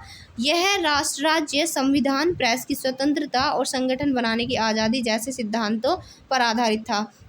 और उन्होंने ये मांग भी रखी कि हमारे यहाँ प्रेस की स्वतंत्रता होगी, बोलने की स्वतंत्रता होगी, संगठन बनाने की भी आज़ादी होगी। इसका इन्होंने यहाँ पर इस सिद्धांत पर ये मांग रखी। इसी के साथ जो जर्मन इलाके थे उनमें बड़ी संख्या में राजनीतिक संगठनों ने फ्रैंकफर्ट शहर में मिलकर एक सर्व जर्मन नेशनल असेंबली के पक्ष में मतदान का फैसला लिया। फिर 18 मई 1848 को 831 निर्वाचित प्रतिनिधियों ने एक सजे धजे जुलूस में जाकर फ्रैंकफर्ट संसद में अपना स्थान ग्रहण किया। यह संसद सेंट पॉल चर्च में आयोजित हुई। उन्होंने एक जर्मन राष्ट्र के लिए एक संविधान का प्रारूप तैयार किया और इस संविधान की अध्यक्षता एक ऐसे राजा को सौंपी गई थी जिसे संसद के अधीन रहना था। यानी कि यहाँ पर अब क्या किया गया था, राजा तो था लेकिन वो संसद के अधीन था। जब प्रतिनिधियों ने प्रुशिया के राजा फ्रेडरिक विल्हेम चतुर्थ को ताज पहनाने की पेशकश की तो उसने उसे अस्वीकार कर उस राजाओं का साथ दिया जो निर्वाचित सभा के विरोधी थे। तो यहाँ पर इन्होंने इसको अस्वीकार कर दिया और उन राजाओं का साथ देने की बात कही जो कि निर्वाचित सभा के विरोधी थे, जो नहीं चाहते थे कि निर्वाचित सभा हो। जहाँ कुलीन वर्ग और सेना का विरोध बढ़ गया, तो कुलीन वर्ग और सेना का विरोध बढ़ गया, वहीं जो संसद का सामाजिक आधार था वो कमज़ोर हो गया। संसद में मध्य वर्गों का प्रभाव अधिक था क्योंकि मध्य वर्ग के लोग उसमें ज़्यादा थे संसद में, जिन्होंने मजदूर और कारीगरों की मांगों का विरोध किया। तो इन्होंने किसका विरोध किया, मजदूर और कारीगरों की मांगों का विरोध किया, जिससे वे उनका समर्थन खो बैठे। तो यहाँ पर उनका समर्थन ये खो देते हैं और अंत में सैनिकों को बुलाया गया और फिर असेंबली जो थी वो भंग होने पर मजबूर हो गई। उदारवादी आंदोलन के अंदर महिलाओं को राजनीतिक अधिकार प्रदान करने का मुद्दा विवादास्पद था। हालांकि आंदोलन में वर्षों से बड़ी संख्या में महिलाओं ने सक्रिय रूप से भाग लिया है और महिलाओं ने अपने राजनीतिक संगठन स्थापित किए हैं, अखबार शुरू किए गए और राजनीतिक बैठकों और प्रदर्शनों में शिरकत की। इसके बावजूद उन्हें असेंबली के चुनाव के दौरान उनको क्या कर रखा गया, मताधिकार से इनको वंचित रखा गया था। और जब सेंट पॉल चर्च में फ्रैंकफर्ट संसद की सभा आयोजित की गई थी तब महिलाओं को केवल प्रेक्षकों की हैसियत से दर्शक दीर्घा में खड़े होने दिया गया। यानी कि केवल देखने वाला ही उनको बनाया गया यहाँ पर महिलाओं को। तो यहाँ पर हम देखते हैं, यहाँ देखिए सबसे पहले आप देखिए यहाँ पर नारीवाद एक शब्द हम देखते हैं। नारीवाद क्या है, तो जहाँ पर स्त्री पुरुष की सामाजिक, आर्थिक, राजनीतिक समानता की सोच के आधार पर महिलाओं के अधिकारों और हितों का बोध होता है, उसी को क्या कहेंगे यहाँ पर, ये नारीवाद कहलाया जाएगा। इसी के साथ यहाँ पर बताया गया है, तो इसी में हम आगे बात कर रहे थे। ये चित्र दिखाया गया है, पहले आप इस चित्र को देखिए एक बार। ये जो चित्र दिखाया गया है देखिए, ये सेंट पॉल की चर्च में फ्रैंकफर्ट संसद है। समकालीन रंगीन चित्र उस समय का है। ऊपर बाईं दीर्घा में महिलाएं बैठी हैं। इधर आप देखेंगे तो यहाँ कौन बैठी है, यहाँ पर महिलाएं बैठी हुई दिखाई गई हैं। तो एक पर्यवेक्षक के रूप में है यहाँ पर महिलाएं, केवल देखने का काम महिलाओं का यहाँ पर दिखाया गया। अभी हमने पढ़ा, हालांकि जो रूढ़िवादी थे तो यहाँ पर महिलाओं को क्या दिया गया, अभी हमने पढ़ा कि महिलाएं जो थी वो केवल एक पर्यवेक्षक के रूप में थी यहाँ पर। हालांकि क्लियर आया होगा, हाँ। तो देखिए यहाँ पर, हालांकि जो रूढ़िवादी ताकतें थी वो 1848 में उदारवादी आंदोलनों को दबा पाने में कामयाब हुई। तो यहाँ पर 1848 में उदारवादी आंदोलनों को दबा पाने में कामयाब हो जाती हैं जो रूढ़िवादी ताकतें थी वो, किंतु वे पुरानी व्यवस्था बहाल नहीं कर पाई। इन्होंने आंदोलनों को तो दबा दिया रूढ़िवादियों ने, पर जो उनकी पुरानी व्यवस्थाएं थी उनको वो यहाँ पर लागू नहीं कर पाए, उनको यहाँ पर इम्प्लीमेंटेशन उनका नहीं करवा पाई।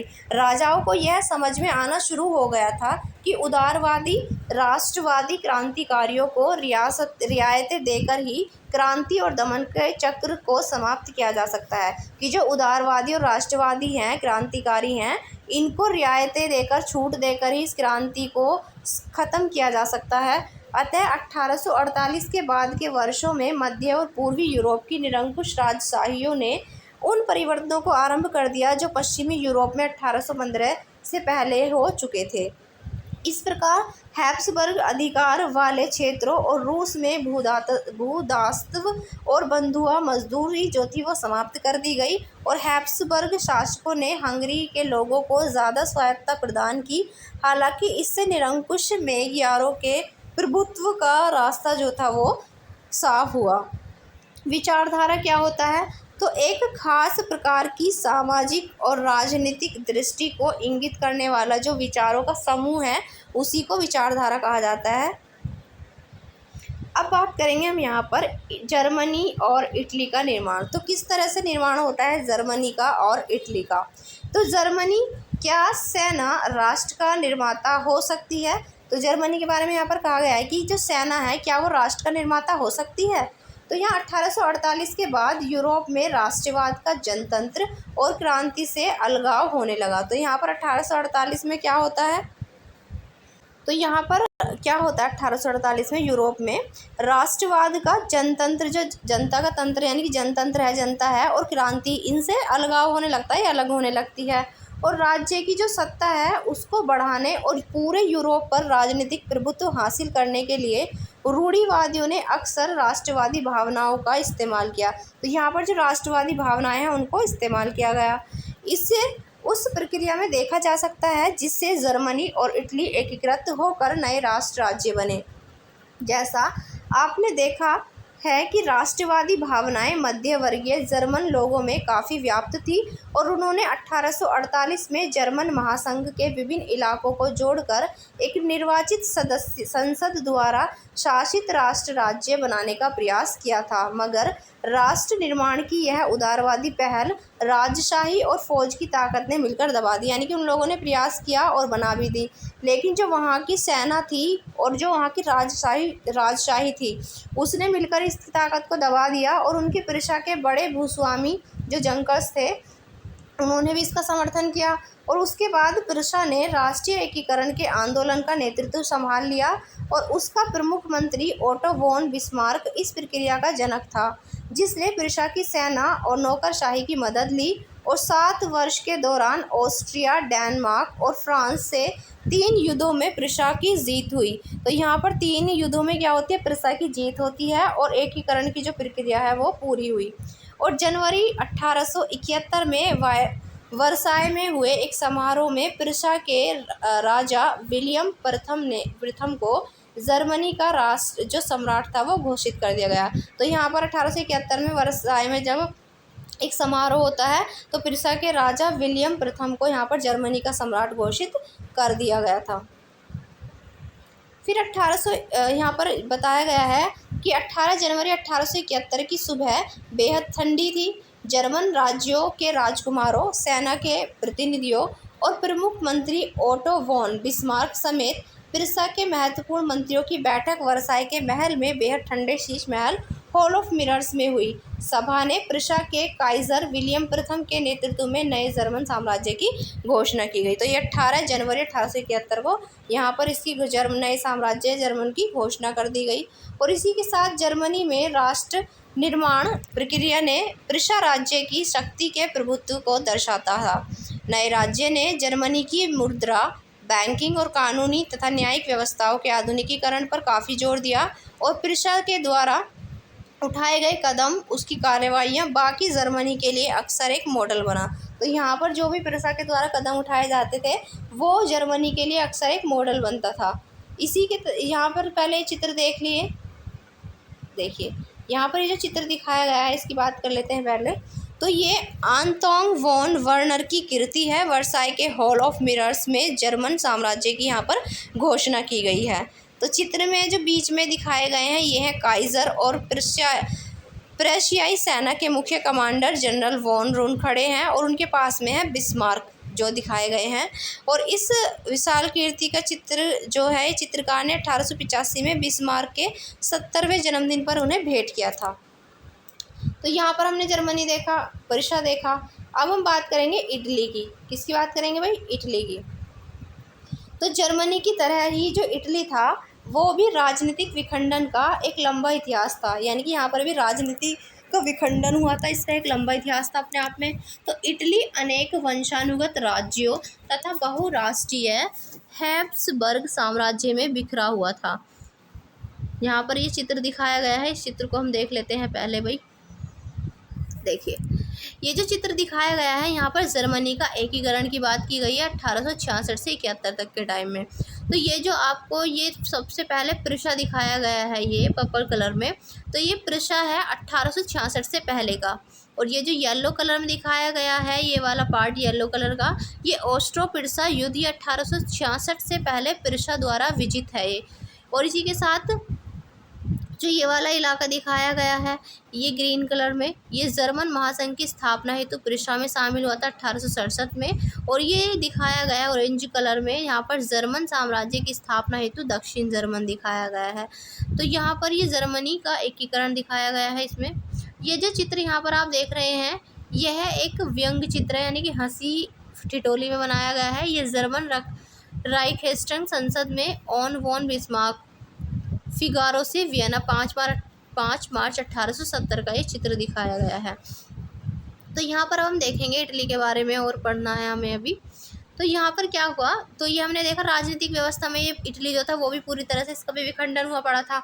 तो 19वीं सदी के मध्य में इटली जो था वो 7 राज्यों में बटा हुआ था। कितने राज्यों में बटा था? 7 राज्यों में बटा हुआ था इटली, जिनमें से केवल एक सार्डिनिया पीडमोंट में एक इतालवी राजघराने का शासक था और उत्तरी भाग ऑस्ट्रियाई हैब्सबर्गों के अधीन था। मध्य इलाके पर पोप का शासन था और दक्षिणी क्षेत्र स्पेन के बुर्बो राजाओं के अधीन था। तो ये 7 अलग अलग राज्यों में बटा हुआ था, जिनमें से केवल एक जो सार्डिनिया पीडमोंट था ये केवल एक इतालवी घराने का शासन था यहाँ पर।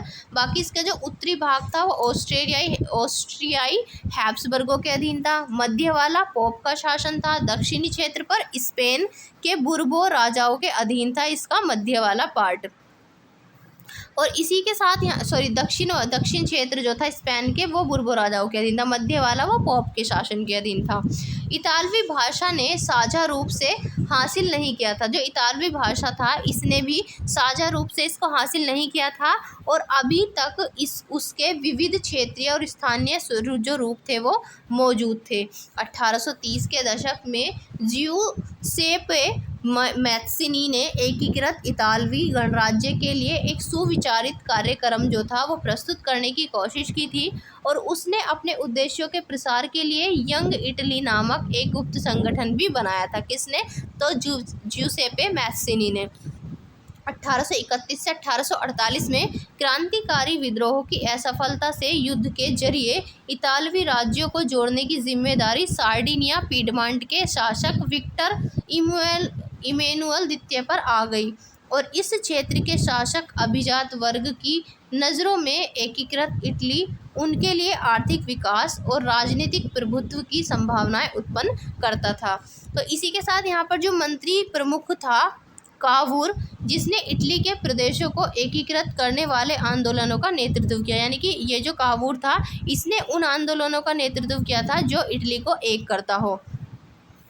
तो इसने न तो ये क्रांतिकारी था और ना ही ये जनतंत्र में विश्वास रखने वाला था। इतालवी अभिजात वर्ग के तमाम अमीर और शिक्षित जो सदस्य थे सदस्यों की तरह वह इतालवी भाषा से कहीं बेहतर फ्रेंच बोलता था और फ्रांस से सार्डिनिया पीडमोंट की एक चतुर कूटनीतिक संधि जिसके पीछे कावूर का हाथ था उससे सार्डिनिया और पीडमोंट 1859 में ऑस्ट्रियाई बलों को हरा पाने में यहाँ पर कामयाब हुआ। तो यहाँ पर ये इनको हरा देता है।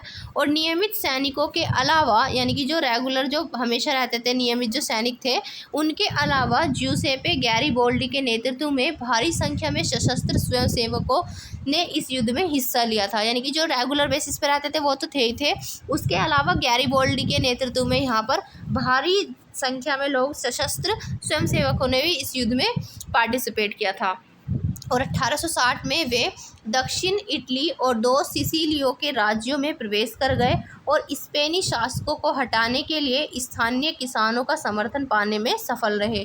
1861 में इमैनुअल द्वितीय को एकीकृत इटली का राजा घोषित किया गया, मगर इटली के अधिकांश निवासी, जिनमें साक्षरता की जो दर थी वो काफ़ी ऊंची थी, अभी भी उदारवादी राष्ट्रवादी विचारधारा से अनजान थे। यानी कि यहाँ पर 1861 में क्या होता है, इमैनुअल द्वितीय को एकीकृत यानी कि पूरा एक इटली का राजा घोषित कर दिया जाता है। लेकिन यहाँ पर इटली के जो पढ़े लिखे लोग थे, जो जिनमें निरक्षरता, मतलब जो पढ़े लिखे नहीं थे, निरक्षर लोग थे, उनकी जो दर थी वो काफ़ी ज़्यादा थी। यानी कि यहाँ पर अनपढ़ लोग ज़्यादा थे और वो अभी भी ये नहीं जानते थे कि उदारवाद और राष्ट्रवाद की जो विचारधारा है वो क्या होती हैं। तो दक्षिणी इटली में जिन आम किसानों ने गैरिबोल्डी का समर्थन दिया था, उन्होंने इटालिया के बारे में कभी सुना ही नहीं था और वे मानते थे कि लाटालिया विक्टर इमैनुअल की पत्नी थी। तो ये क्या मानते थे इसको, कि जो लाटालिया है ये विक्टर इमैनुअल की पत्नी थी। अब देखते हैं ब्रिटेन की अजीब दास्तां। तो कुछ विद्वानों ने ये तर्क दिया है कि राष्ट्र या राष्ट्र राज्य का मॉडल या आदर्श जो है वो ग्रेट ब्रिटेन है। ब्रिटेन में राष्ट्र राज्य का निर्माण अचानक हुई कोई उथल पुथल या क्रांति का परिणाम नहीं था। यह एक लंबी चलने वाली प्रक्रिया का नतीजा था। तो यहाँ पर 18वीं सदी के पहले ब्रितानी राष्ट्र ही नहीं था, मतलब राष्ट्र था ही नहीं। 18वीं सदी के पहले जो ब्रितानी राष्ट्र ये था ही नहीं। ब्रितानी द्वीप समूह में रहने वाले लोग अंग्रेज, वेल्स, स्कॉट या आयरिश की मुख्य पहचान जो थी वो निर्जातीय यानी कि एथनिक थी। और इन सभी जातीय समूह को अपने जो धार्मिक, इसके बारे में हम भी पढ़ेंगे, पहले यहाँ पर एक बार चित्र देख लेते हैं यहाँ पर क्या क्या दिखाया गया है। देखिए यहाँ पर बताया गया कि ये जो ग्रेट ब्रिटेन है ये कोई ऐसा कि कहा गया कि ये जो ग्रेट ब्रिटेन है इसका निर्माण अचानक से नहीं हुआ था, ये किसी क्रांति से नहीं हुआ था, ये एक लंबी प्रक्रिया के चलते हुआ था। तो यहाँ पर एकीकरण से पहले जो इटली के राज्य हैं 1858 में ये दिखाए गए हैं। और इधर अगर आप देखेंगे तो ये एकीकरण के बाद इटली के राज्य दिखाए गए हैं। तो नक्शे में एकीकृत राज्यों के वर्षों को दर्शाया गया है कि कब कब ये इसमें जुड़े थे, ये रहा यहाँ पर दिखाया गया है। तो ये एकीकरण से पहले का इटली है और ये एकीकरण के बाद का इटली है। और इसमें सारा का सारा एरिया जो है ये सारा इसमें शामिल हो जाता है इटली में। यहाँ पर निर्जातीय एक शब्द हम पढ़ा हमने अभी। तो निर्जातीय क्या है, यानी कि ये जो एथनिक है, निर्जातीय शब्द ये क्या है। तो निर्जातीय शब्द जो है एथनिक, ये एक नस्ली या जनजातीय या सांस्कृतिक उद्गम अथवा पृष्ठभूमि जिसे कोई समुदाय अपनी पहचान मानता है उसे कहते हैं निर्जातीय। क्लियर है। अब यहाँ पर देखेंगे तो ये जो यहाँ पर ब्रितानी द्वीप समूह में रहने वाले लोगों, जिनमें अंग्रेज, वेल्स, स्कॉट या आयरिश की मुख्य जो पहचान है निर्जातीय थी, इन सभी जातीय समूहों की अपनी सांस्कृतिक और राजनीतिक परंपराएं थी। यानी कि इनकी अपनी खुद की सांस्कृतिक और राजनीतिक परंपराएं थी। लेकिन जैसे जैसे आंग्ल राष्ट्र की धन दौलत, अहमियत और सत्ता में वृद्धि हुई, वह द्वीप समूह के अनेक राष्ट्रों पर अपना प्रभुत्व बढ़ाने में सफल हुआ। यानी कि जैसे जैसे इनकी धन दौलत बढ़ती गई, जैसे जैसे इनकी सत्ता में वृद्धि होती गई, तो वह जो द्वीप समूह था वो उन राष्ट्रों पर अपना प्रभुत्व जो है वो जमाने में सफल हुआ। और एक लंबे टकराव और संघर्ष के बाद आंग्ल संसद ने 1688 में राजतंत्र से ताकत छीन ली। तो राजतंत्र से यहाँ से ताकत छीन ली और इस संसद के माध्यम से एक नए राष्ट्र राज्य का निर्माण हुआ जिसके केंद्र में इंग्लैंड था। इंग्लैंड और स्कॉटलैंड के बीच एक्ट ऑफ यूनियन 1707 से यूनाइटेड किंगडम और ग्रेट ब्रिटेन का गठन होता है। तो यहाँ से एक्ट ऑफ यूनियन 1707 से United kingdom of great Britain का यहाँ पर गठन हुआ और इससे इंग्लैंड व्यवहार में स्कॉटलैंड पर अपना प्रभुत्व जमा पाया। इसके बाद ब्रातीनी संसद में आंग्ल सदस्यों का दबदबा रहा और एक ब्रातीनी पहचान के विकास का अर्थ यह था यह हुआ कि स्कॉटलैंड की खास संस्कृति और सांस्कृतिक संस्थानों को योजनाबद्ध तरीके से दबाया गया। तो यहाँ पर एक ब्रातीनी पहचान के विकास का अर्थ क्या हुआ कि स्कॉटलैंड की जो खास संस्कृति थी, वहाँ की जो राजनीतिक संस्था थी, उनको एक प्लानिंग के तरीके से, यहाँ पर एक प्लान्ड तरीके से उनको दबाया गया। और स्कॉटिश होलैंड्स के निवासी जिन कैथोलिक कुलों ने जब भी अपनी आज़ादी को व्यक्त करने का प्रयास किया, उन्हें ज़बरदस्त दमन का सामना करना पड़ा। और स्कॉटिश जो हाईलैंड्स के लोगों को अपनी गैलिक भाषा बोलने या अपनी राष्ट्रीय पोशाक पहनने की मनाही थी, और उनमें से बहुत सारे लोगों को अपना वतन छोड़ने पर मजबूर भी किया गया। तो आयरलैंड में भी कुछ ऐसा ही हश्र हुआ। वह देश कैथोलिक और प्रोटेस्टेंट धार्मिक गुटों में गहराई में बटा हुआ था, जो आयरलैंड था। और अंग्रेज़ों ने आयरलैंड में प्रोटेस्टेंट धर्म मानने वालों को बहुसंख्यक कैथोलिक देश पर प्रभुत्व बढ़ाने में सहायता की, और ब्रातीनी प्रभाव के विरुद्ध हुए कैथोलिक विद्रोह का निर्ममता से इसको यहाँ पर कुचल दिया गया। वोल्फटॉन और उसकी यूनाइटेड आयरिशमैन 1798 की अगुवाई में हुए असफल विद्रोह के बाद 1801 में आयरलैंड को बलपूर्वक यूनाइटेड किंगडम में मिला लिया गया है। तो यानी कि यहाँ पर क्या किया जाता है, यहाँ पर 1801 में ज़बरदस्ती बलपूर्वक यूनाइटेड किंगडम में आयरलैंड को भी शामिल कर लिया गया, और एक नए ब्रातीनी राष्ट्र का निर्माण यहाँ पर किया गया, जिस पर हावी आंग्ल संस्कृति का प्रचार प्रसार किया गया। और नए ब्रिटेन के प्रतीक चिन्हों ब्रातीनी झंडा यानी कि यूनियन जैक और राष्ट्रीय गान God save our noble king को खूब बढ़ावा दिया गया, और पुराने राष्ट्र इस संघ में मातहत सहयोगी के रूप में ही रह पाए, यानी कि इनको यहाँ पर इनका सहयोगी ही बनना पड़ा। अगर यहाँ पर ये चित्र आप देख रहे हैं तो ये गैरिबाल्डी सार्डिनिया पीडमॉन्ट के राजा विक्टर इमैनुअल सेकंड को इटली नामक बूट यानी कि जूता पहनने में मदद करते हुए यहाँ दिखाया गया है। और 1859 का अंग्रेजी एक व्यंग चित्र यहाँ पर दिखाया गया है। अब देखते हैं राष्ट्र की दृश्य कल्पना। तो राष्ट्र की दृश्य कल्पना क्या है, अब ये समझते हैं। किसी भी शासक को एक चित्र या फिर एक मूर्ति के रूप में अभिव्यक्त करना आसान है, किंतु एक राष्ट्र को चेहरा किस तरह से दिया जा सकता है, ये 18वीं और 19वीं सदी में कलाकारों ने राष्ट्र का मानवीकरण करके इस प्रश्न को हल किया। दूसरे शब्दों में अगर कहें तो उन्होंने एक देश को कुछ यूँ चित्रित किया जैसे वह कोई व्यक्ति हो। तो देश को इस तरह से चित्रित किया गया जैसे कि वो कोई एक पर्सन हो। और उस समय राष्ट्रों को नारी भेष में प्रस्तुत किया जाता था। राष्ट्र को व्यक्ति का जामा पहनाते हुए जिस नारी के रूप को चुना गया था, वह असल में जीवन में कोई खास महिला नहीं थी। यह तो राष्ट्र के अमूर्त विचार को ठोस रूप प्रदान करने का प्रयास था, यानी कि जो नारी की छवि है वो राष्ट्र का रूपक बन गई थी बस। अगर यहाँ पर आप देखेंगे तो ये 1850 का डाक टिकट है। इसमें मारियान की तस्वीर बनाई गई है, जो कि फ्रांसीसी गणराज्य का प्रतिनिधित्व यहाँ पर कर रही हैं। अगर यहाँ पे बात की जाए तो ये बताया गया है कि आपको याद होगा फ्रांसीसी क्रांति के दौरान कलाकारों ने स्वतंत्रता, न्याय और गणतंत्र जैसे विचारों को व्यक्त करने के लिए नारी रूप का प्रयोग किया था। बिल्कुल हमने पढ़ा था, वहाँ देखा था नारी रूप को यहाँ पर एक प्रतीक के रूप में यूज़ किया गया था।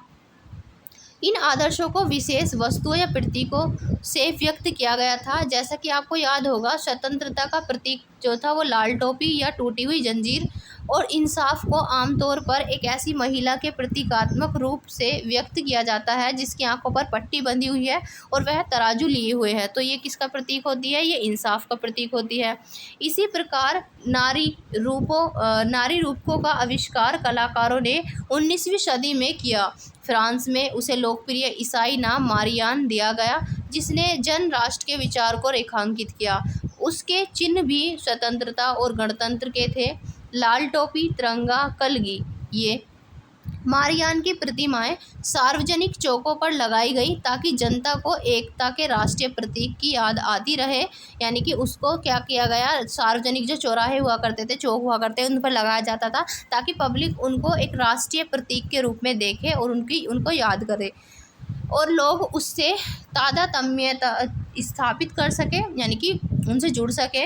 और मारियान की छवि सिक्कों और डाक टिकटों पर अंकित की गई और इसी तरह जर्मन राष्ट्र का एक रूपक बन गई।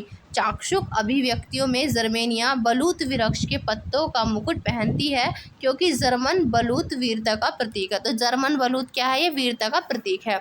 यहाँ पर अगर आप देखेंगे तो इस चित्र में आपको ये दिखाया गया है, देखिए ये जर्मेनिया चित्रकार हैं फिलिप वेट, इन्होंने बताया है इसको चित्र को।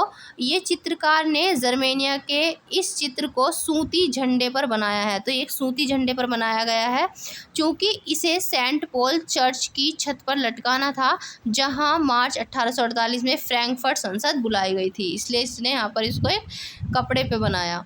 यहाँ पर एक हमने नया शब्द देखा, रूपक। अच्छा, रूपक क्या है? यहाँ पर इसका अर्थ क्या लिया गया है?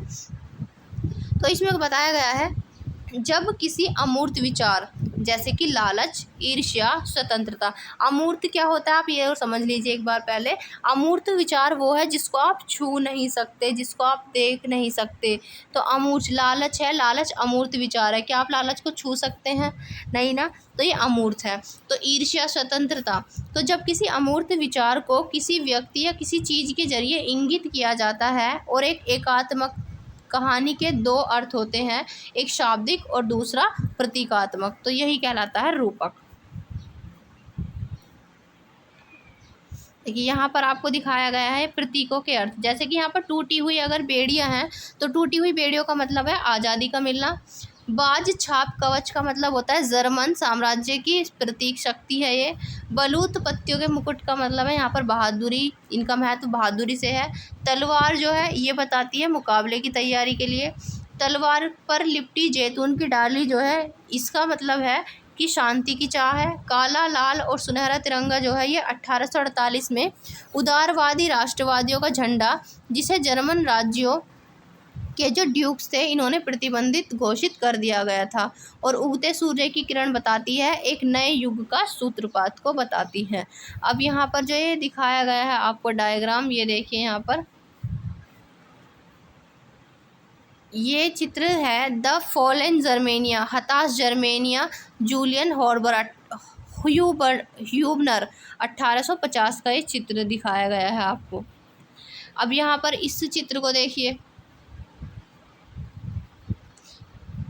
ये एक महिला दिखाई गई है, और जब भी देखिए इस जर्मेनिया गार्डियन दी राइन, ये राइन नदी पर पहरा देती जर्मेनिया दिखाई गई हैं, जो कि राइन नदी पर पहरा दे रही हैं। 1860 में चित्रकार थे लॉरेंज क्लासेन, इन्होंने ये चित्र बनाने का काम सौंपा गया था, तो इन्होंने चित्र बनाया। और जर्मेनिया की तलवार पर खुदा हुआ है, जर्मन तलवार जर्मन राइन की रक्षा करती है। तो इसकी तलवार पर ये लिखा हुआ है कि जो जर्मन तलवार है वो जर्मन राइन की रक्षा करती है। अब हम देखते हैं राष्ट्रवाद और साम्राज्यवाद क्या है। तो राष्ट्रवाद और साम्राज्यवाद 19वीं सदी की अंतिम चौथाई तक राष्ट्रवाद का वह आदर्शवादी, उदारवादी, जनतांत्रिक स्वभाव नहीं रहा जो सदी के प्रथम भाग में था। अब राष्ट्रवाद जो था वो सीमित लक्ष्यों वाला संकीर्ण सिद्धांत बन गया था। इसी बीच के दौर में राष्ट्रवादी समूह एक दूसरे के प्रति अनुदार होते चले गए और लड़ने के लिए हमेशा तैयार रहते थे। साथ ही प्रमुख यूरोपीय शक्तियों ने भी अपनी साम्राज्यवादी उद्देश्यों की प्राप्ति के लिए अधीन लोगों की राष्ट्रवादी आकांक्षाओं का इस्तेमाल यहाँ पर किया। फिर 1871 के बाद जो यूरोप था उसमें गंभीर राष्ट्रवादी तनाव का स्रोत बाल्कन क्षेत्र था। इस क्षेत्र में भौगोलिक और जातीय भिन्नता थी, यानी कि भौगोलिक तौर पर भी भिन्नता थी यहाँ पर, और इसी के साथ साथ यहाँ पर जातीय भिन्नता भी थी। इसमें आधुनिक रोमानिया, बुल्गारिया, अल्बानिया, यूनान, Macedonia, Croatia, Bosnia Herzegovina, Slovenia, Serbia, Montenegro शामिल था। तो इसमें ये सारे क्षेत्र शामिल थे, और क्षेत्र के निवासियों को आमतौर पर स्लाव कहा जाता था। क्या कह के पुकारा जाता था वहाँ के निवासियों को? स्लाव। बाल्कन क्षेत्र का एक बड़ा हिस्सा ओटोमन साम्राज्य के नियंत्रण में था, यानी कि इस क्षेत्र का एक बहुत बड़ा हिस्सा किसके अंदर था? ओटोमन साम्राज्य के नियंत्रण में था। बाल्कन क्षेत्र में रूमानी राष्ट्रवाद के विचारों के फैलने और ओटोमन साम्राज्य के विघटन से स्थिति काफ़ी विस्फोटक हो गई, और फिर 19वीं सदी में ओटोमन साम्राज्य ने आधुनिकीकरण और आंतरिक सुधारों के ज़रिए मजबूत बनना चाहा था, किंतु इसमें इसे बहुत कम सफलता मिली। यानी कि इसने आधुनिकीकरण के कारण आंतरिक सुधारों के ज़रिए मजबूत तो बनना चाहा, लेकिन इसको यहाँ पर सफलता बहुत कम मिली। इसमें एक के बाद एक उसके अधीन जो यूरोपीय राष्ट्रीयताएँ उसके चंगुल से निकलकर वो स्वतंत्रता की घोषणा करने लगी और बाल्कन लोगों ने आज़ादी या राजनीतिक अधिकारों के अपने दावों को राष्ट्रीयता का आधार बनाया, और उन्होंने इतिहास का इस्तेमाल यह साबित करने के लिए किया कि वे कभी स्वतंत्र थे, किंतु तत्पश्चात विदेशी शक्तियों ने उन्हें अधीन कर लिया। अतः बाल्कन क्षेत्र के विद्रोही राष्ट्रीय समूहों ने अपने संघर्षों को लंबे समय से खोई आज़ादी को वापस लाने के पाने के प्रयासों के रूप में देखा। तो यहाँ पर इन्होंने अपने भाई यहाँ पर आज़ादी को वापस लाने के लिए प्रयासों के रूप में देखने लगे जितने भी विद्रोह थे उनको। तो जैसे जैसे विभिन्न स्लाव राष्ट्रीय समूहों ने अपनी पहचान और स्वतंत्रता की परिभाषा तय करने की कोशिश की, बाल्कन क्षेत्र के जो टकराव थे, गहरे टकराव का क्षेत्र वो बन गया बाल्कन क्षेत्र जो था। फिर बाल्कन राज्य एक दूसरे से भारी ईर्ष्या करते थे। ये बाल्कन राज्य थे वो क्या करते थे, एक दूसरे से भारी ईर्ष्या करते थे, और हर एक राज्य अपने लिए ज़्यादा से ज़्यादा इलाके हथियाने की उम्मीद करता था कि उसके पास ज़्यादा इलाका हो। परिस्थितियाँ और अधिक जटिल इसलिए हो गई क्योंकि बाल्कन क्षेत्र में बड़ी शक्तियों के जो बीच प्रतिस्पर्धा होने लग गई, और इस समय यूरोपीय शक्तियों के बीच व्यापार उपनिवेशों के साथ नौसैनिक और सैन्य ताकत के लिए गहरी प्रतिस्पर्धा थी। तो यहाँ पर जो यूरोपीय शक्तियाँ थी उनके लिए व्यापार, उपनिवेश और नौसैनिक, इन सब के लिए, सैनिक ताकतों के लिए गहरी यहाँ पर कंपटीशन था। जिस तरह बाल्कन समस्या आगे बढ़ी उसमें यह प्रतिस्पर्धाएं खुलकर सामने आईं। रूस, जर्मनी, इंग्लैंड, ऑस्ट्रो हंगरी की हार ताकत बाल्कन पर अन्य शक्तियों की पकड़ को कमज़ोर करके क्षेत्र में अपने प्रभाव को बढ़ाना चाहती थी, और इससे इस इलाके में कई युद्ध और कई और युद्ध हुए, और फिर अंततः प्रथम विश्व युद्ध होता है। अब देखिए यहाँ पर ये जो मैप दिखाया गया है, इस मैप को एक बार देखेंगे आप लोग ध्यान से, तो ये ब्रिटिश साम्राज्य का यशगान करता हुआ एक चित्र है। देखिए थोड़ा और छोटा कर लेते हैं। हाँ, अब आपको बेटर दिख रहा होगा। देखिए, तो ये जो चित्र है ये ब्रिटिश साम्राज्य का यशगान करता हुआ एक मानचित्र दिखाया गया है। सबसे ऊपर फरिश्ते हैं। ये सबसे ऊपर कौन दिखाए गए हैं, ये हैं फरिश्ते। तो सबसे ऊपर जो फरिश्ते दिखाए गए हैं ये क्या कर रहे हैं, यहाँ पर ये स्वतंत्रता का बैनर थामे हुए दिखाई देते हैं, और अग्रभाग में ब्रिटिश राष्ट्र का प्रतीक है ब्रिटानिया। ये विजया भाव के साथ भूमंडल पर बैठा हुआ है। यह भूमंडल यानी कि पृथ्वी पर बैठा हुआ है, और उपनिवेशों को शेर, हाथी, वन और आदिम समुदायों की छवियों के ज़रिए दर्शाया गया है। तो ये जो और सारी छवियाँ दिखाई गई हैं इनमें दर्शाया गया है, और दुनिया पर प्रभुत्व को ब्रिटिश राष्ट्रीय गौरव का विषय बताया गया है कि इस दुनिया पर जो प्रभुत्व है वो ब्रिटिश राष्ट्रीय गौरव को बताता हुआ यहाँ पर दिखाया गया है। लेकिन साम्राज्यवाद से जुड़कर, जब साम्राज्यवाद की बात चली तो यहाँ पर साम्राज्यवाद से जुड़कर जो राष्ट्रवाद था 1914 में यूरोप को महाविपदा की ओर ले गया। लेकिन इस बीच विश्व के अनेक देशों ने, जिनका 19वीं सदी में यूरोपीय शक्तियों ने औपनिवेशिकीकरण किया था, अब साम्राज्यवादी प्रभुत्व का विरोध वो करने लगे, और हर तरफ जो साम्राज्य विरोधी आंदोलन विकसित हुए। इस अर्थ में राष्ट्रवादी, तो यहाँ पर जो भी आंदोलन ये विकसित हुए थे वो इस अर्थ में राष्ट्रवादी थे कि वे सभी स्वतंत्र राष्ट्र राज्य का निर्माण करने के लिए संघर्ष कर रहे हैं। तो यहाँ पर इन सबको जो समाजवादी रूप में इकट्ठा किया गया था वो इसलिए किया गया था क्योंकि उनको ऐसा कहा गया था कि वो सभी स्वतंत्र राष्ट्र राज्य का निर्माण कर रहे हैं, इसलिए यहाँ पर करने के लिए संघर्ष ये लोग कर रहे थे। वे सभी एक सामूहिक राष्ट्रीय एकता की भावना से प्रेरित थे, और जो साम्राज्यवाद विरोध की प्रक्रिया में उभरी वो राष्ट्रवाद के यूरोपीय विचार कहीं और नहीं दोहराए गए, क्योंकि हर जगह लोगों ने अपनी तरह का विशिष्ट राष्ट्रवाद विकसित किया, मगर यह विचार कि समाजों को राज्यों में गठित किया जाना चाहिए अब स्वाभाविक और सार्वभौमिक मान लिया गया। तो यहाँ पर हमारा चैप्टर ये फिनिश हो जाता है, और अगर आपको इस चैप्टर में कोई डाउट हो तो आप कमेंट बॉक्स में अपना क्वेश्चन पूछ सकते हैं। फिर मिलेंगे कल एक नए चैप्टर के साथ। तब तक के लिए जय हिंद, जय भारत।